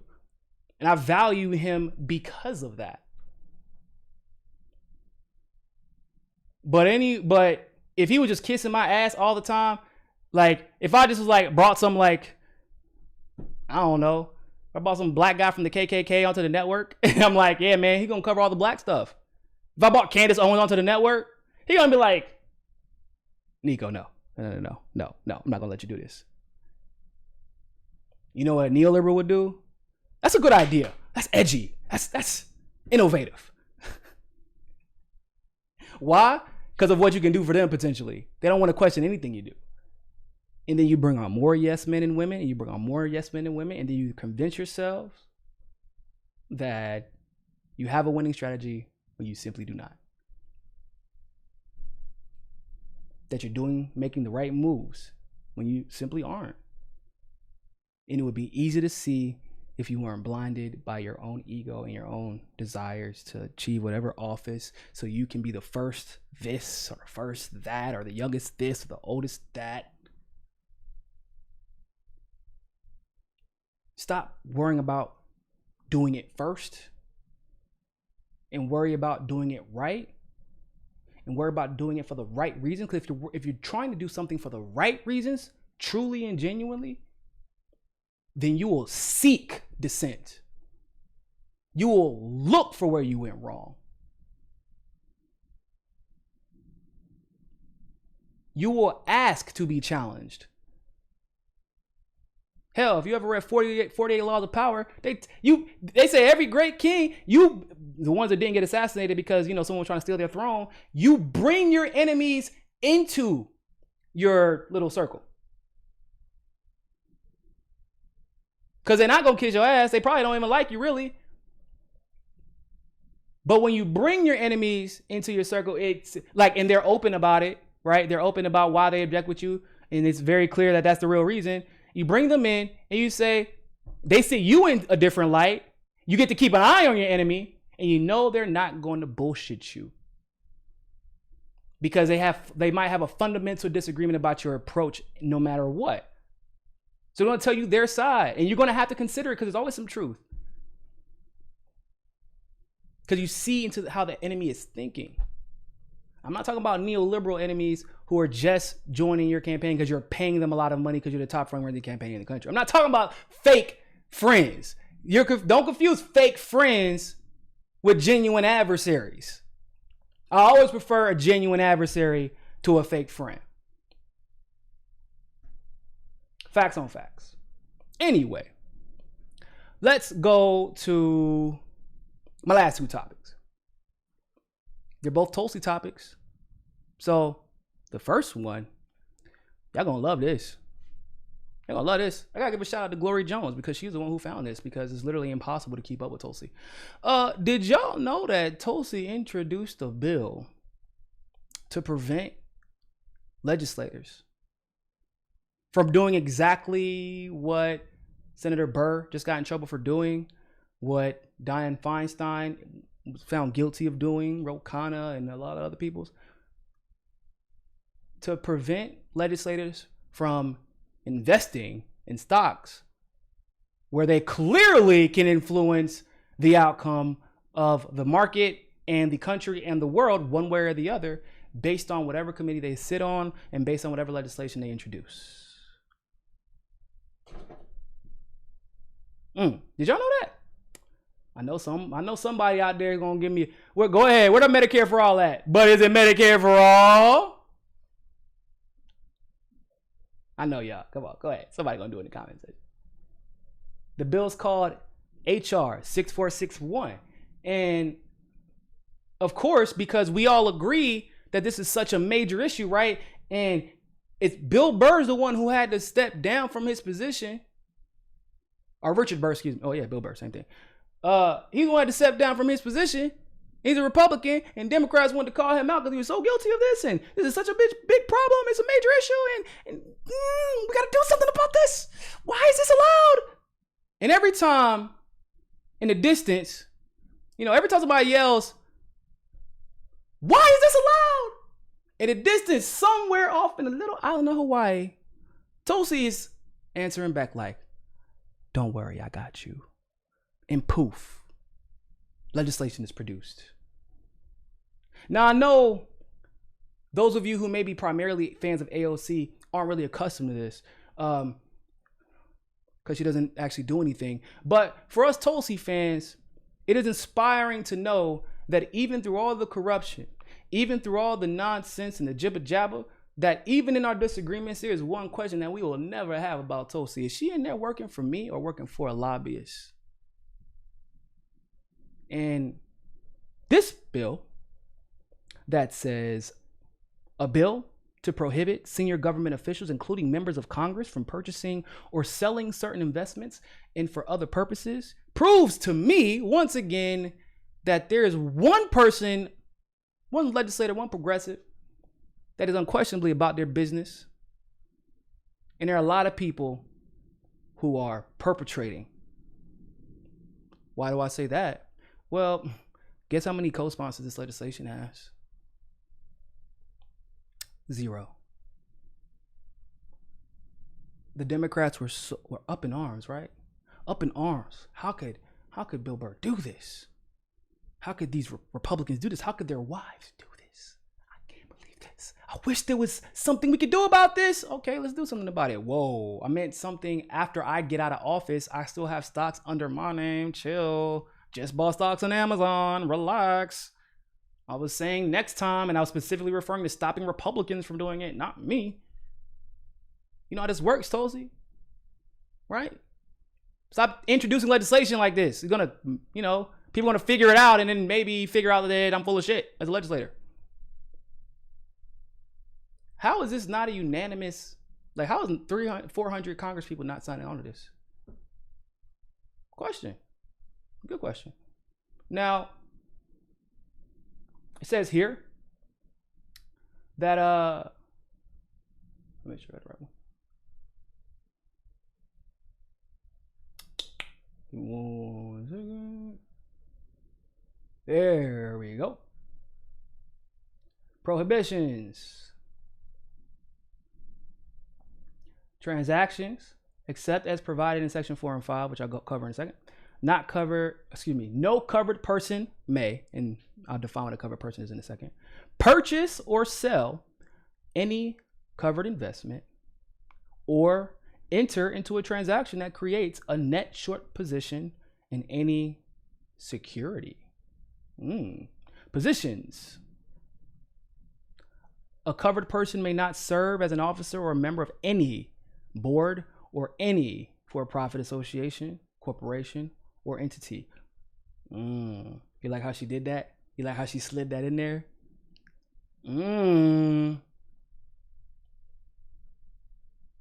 She was about to make sure all of them were going to be able to be on a board of trustees, sit on no foreign boards, advise any type, nothing.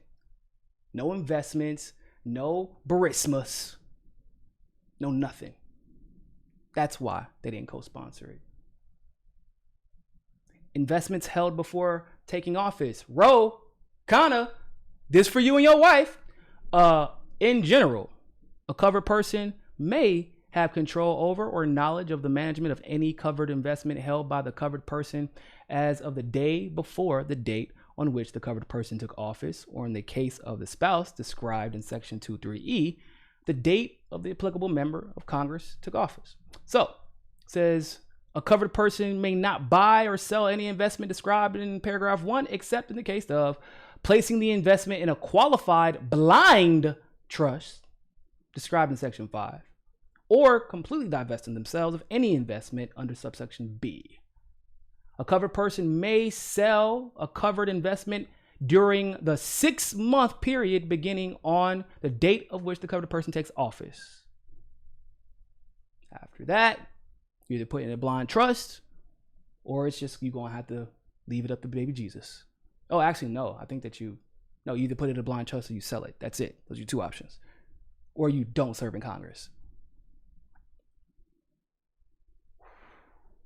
So, are we still about policies or nah? Oh, I'm curious because I'm about policy. I like policies. That's why we're talking about this policy.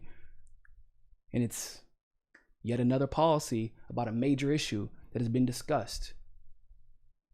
Another policy regarding an issue that is in headlines that Tulsi is trying to offer a solution for. And yet, who's talked about it? I mean, hell, I didn't even know about this until today. And I follow Tulsi. I get all her emails and everything. It's just so hard to keep up, man. She's always introducing something. But luckily, Glory got us. Glory Jones got us. Shout out to Glory for finding this. Tulsi introduced UBI March 12th before the quarantine even started, telling people that the quarantine was about to happen. No, who talked about it? We did. That was it. Tulsi telling y'all. Tulsi demanded evictions and foreclosures and things like that be frozen before anybody else even talked about a quarantine. We talked about it. Nobody else did. Oh, Bill Burr sells his stocks after telling everybody there's no coronavirus issue? Okay, that's fine. Let's do something about it. And y'all still trying to figure out who is really the best on policy? Come on, bro. Y'all wonder why she's getting out. I don't blame her. I don't blame her for getting out of Congress. How would you like it if you kept trying to save the world and then people either don't give you credit for your work, they attack you, hold you to not a double standard, a fucking quadruple standard. Then they pretend that everything that you are great at, you were in fact horrible at, and then say somebody else is actually really good at it. While the ones who are supposedly fighting for the same cause are hosting RuPaul's Drag Race and offering zero bills to solve any of these problems. I would get out of Congress too. Just saying.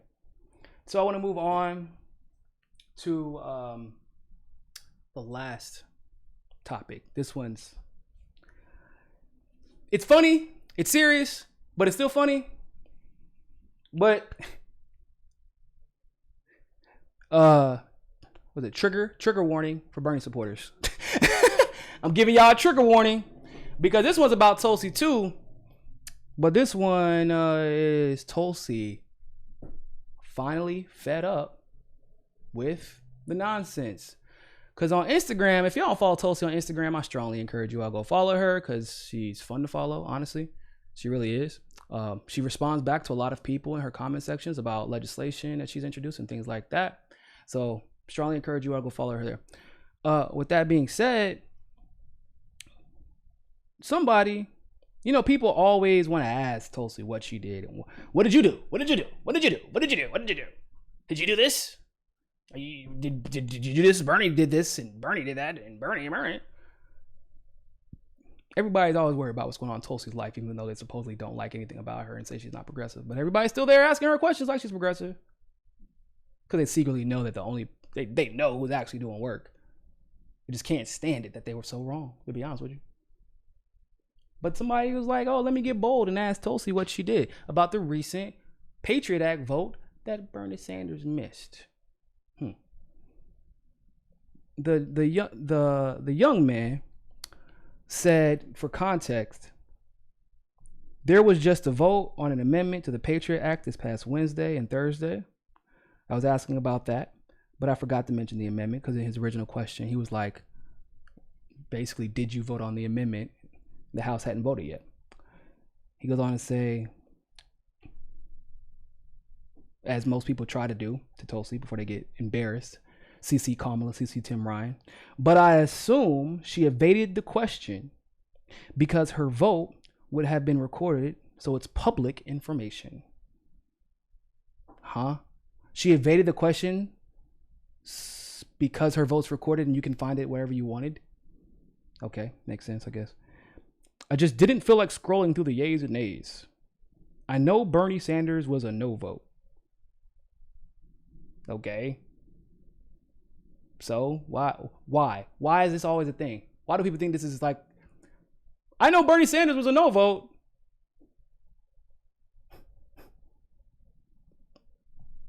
I know it was one vote short of denying the unconstitutional amendment.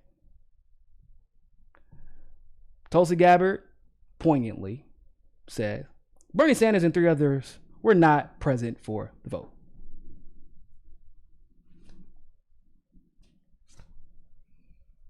Shut down. End that.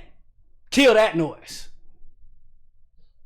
That's the end of the show. That's that. That's it. That's all she. Thank you. Make sure, because this nonsense, and she knows how I feel about this. She knows how I feel about it. Tired of her. I'm tired of her protecting Bernie. I'm tired of her protecting Bernie. Bernie literally throws her under the bus. Throws her friends under the bus like Nina. Throws her supporters under the bus. Ignores the legislation that he claims we need so much that she introduces. let her take the fucking heat after I know he told her that he was dropping out to endorse Biden, and he already conceded. He admitted it. That when Tulsi dropped out, he had already conceded. He was going through the damn motions and had convinced his supporters that there was hope that was never there. So don't back him. Don't protect him. Call it like it is. Tell him, hey, that man wasn't there for that vote. And by the way, Tulsi criticized everybody who wasn't there for that vote the same day on Twitter. So we already knew what she was voting. She's always been big about civil liberties, and she's always been big about breaking down and busting down the Patriot Act. She's been big about that. But this was one of those moments that had us Tulsi supporters. Like I said, it's a trigger warning. If you're a Bernie supporter, trigger warning. But this is one of those moments that had us doing the damn moonwalk. Screaming, finally. Say his damn name and shut them the fuck up. And by the way, this isn't Tulsi being malicious. This is her just regarding Bernie being factually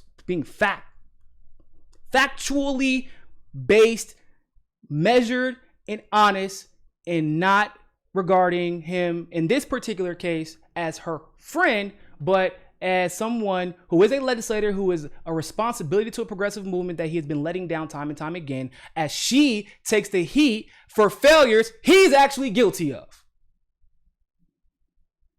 I'm glad she's been honest. Somebody got to be, other than the MCSC network, of course.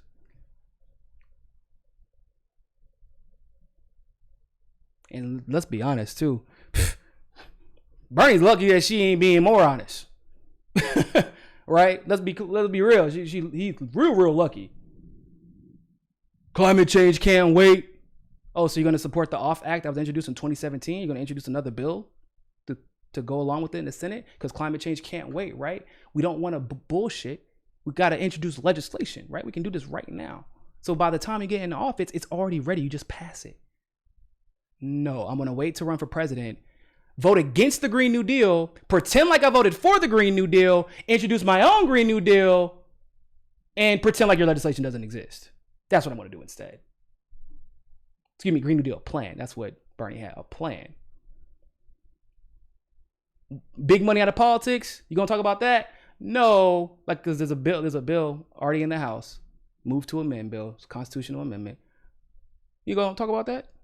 No, what I'm going to do is I'm going to talk about how much I'm going to get big money out of politics. I'm going to not talk about that legislation. I'm not going to introduce any in the House or in the Senate. And I'm never going to mention that your legislation exists. I hate the way the media is treating me and my colleagues and my friends, Warren and Cory Booker. It's unfair. I don't like the way we're being. Okay, so what about this Fairness in Media Act that I introduced to protect you from situations like this? You gonna talk about it? Well, that's not what I said. That's not what I said. What I said was I don't appreciate it, but I'm gonna put up with it.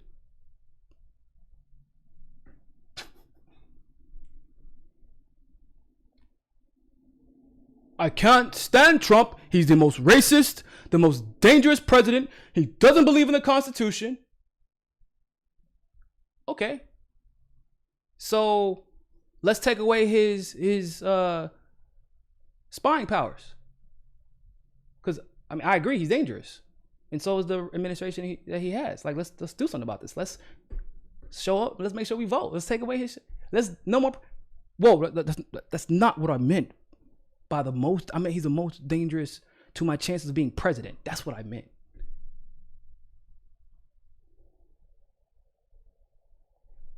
I'm just saying. So if all this stuff is the most important stuff in the world, then why is it only Tulsi that's introducing it? And that's why is it only Tulsi that's genuinely fighting for it where it matters, where her job is, where her paycheck is signed, in Capitol Hill?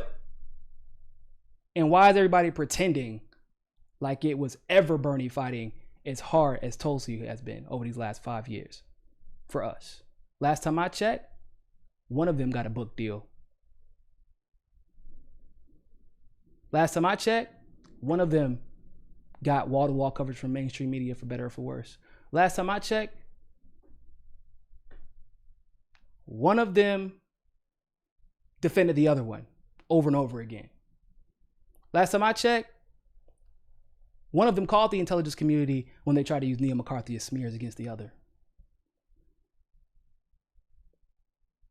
Last time I checked, on his best day, Bernie Sanders is not up half of the politician and is not even close to as principled as Tulsi Gabbard is. That's facts, regardless of how you fucking feel about it. And with that being said, ladies and gentlemen, thank you all so much for tuning into this live stream segment of Mikasa Sukasa. Make sure you subscribe. Make sure that you go join us on rockfin.com/Niko. Consider donating to our Patreon to help the show continue to grow. But more than anything else, ladies and gentlemen, always remember, find your balance. Peace.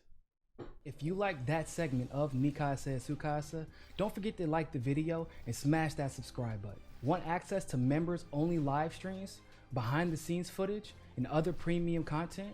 Well, you can endorse us on Rockfin Premium, become a patron through Patreon, or you can sign up for the MCSC Premium membership through YouTube. All the links are in the description below. But hey, more than anything else, always remember, Find your balance. Find your balance. Find your balance. Find your balance. Find your balance. Find your balance. Find your balance. Always remember, more than anything else, find your balance. peace.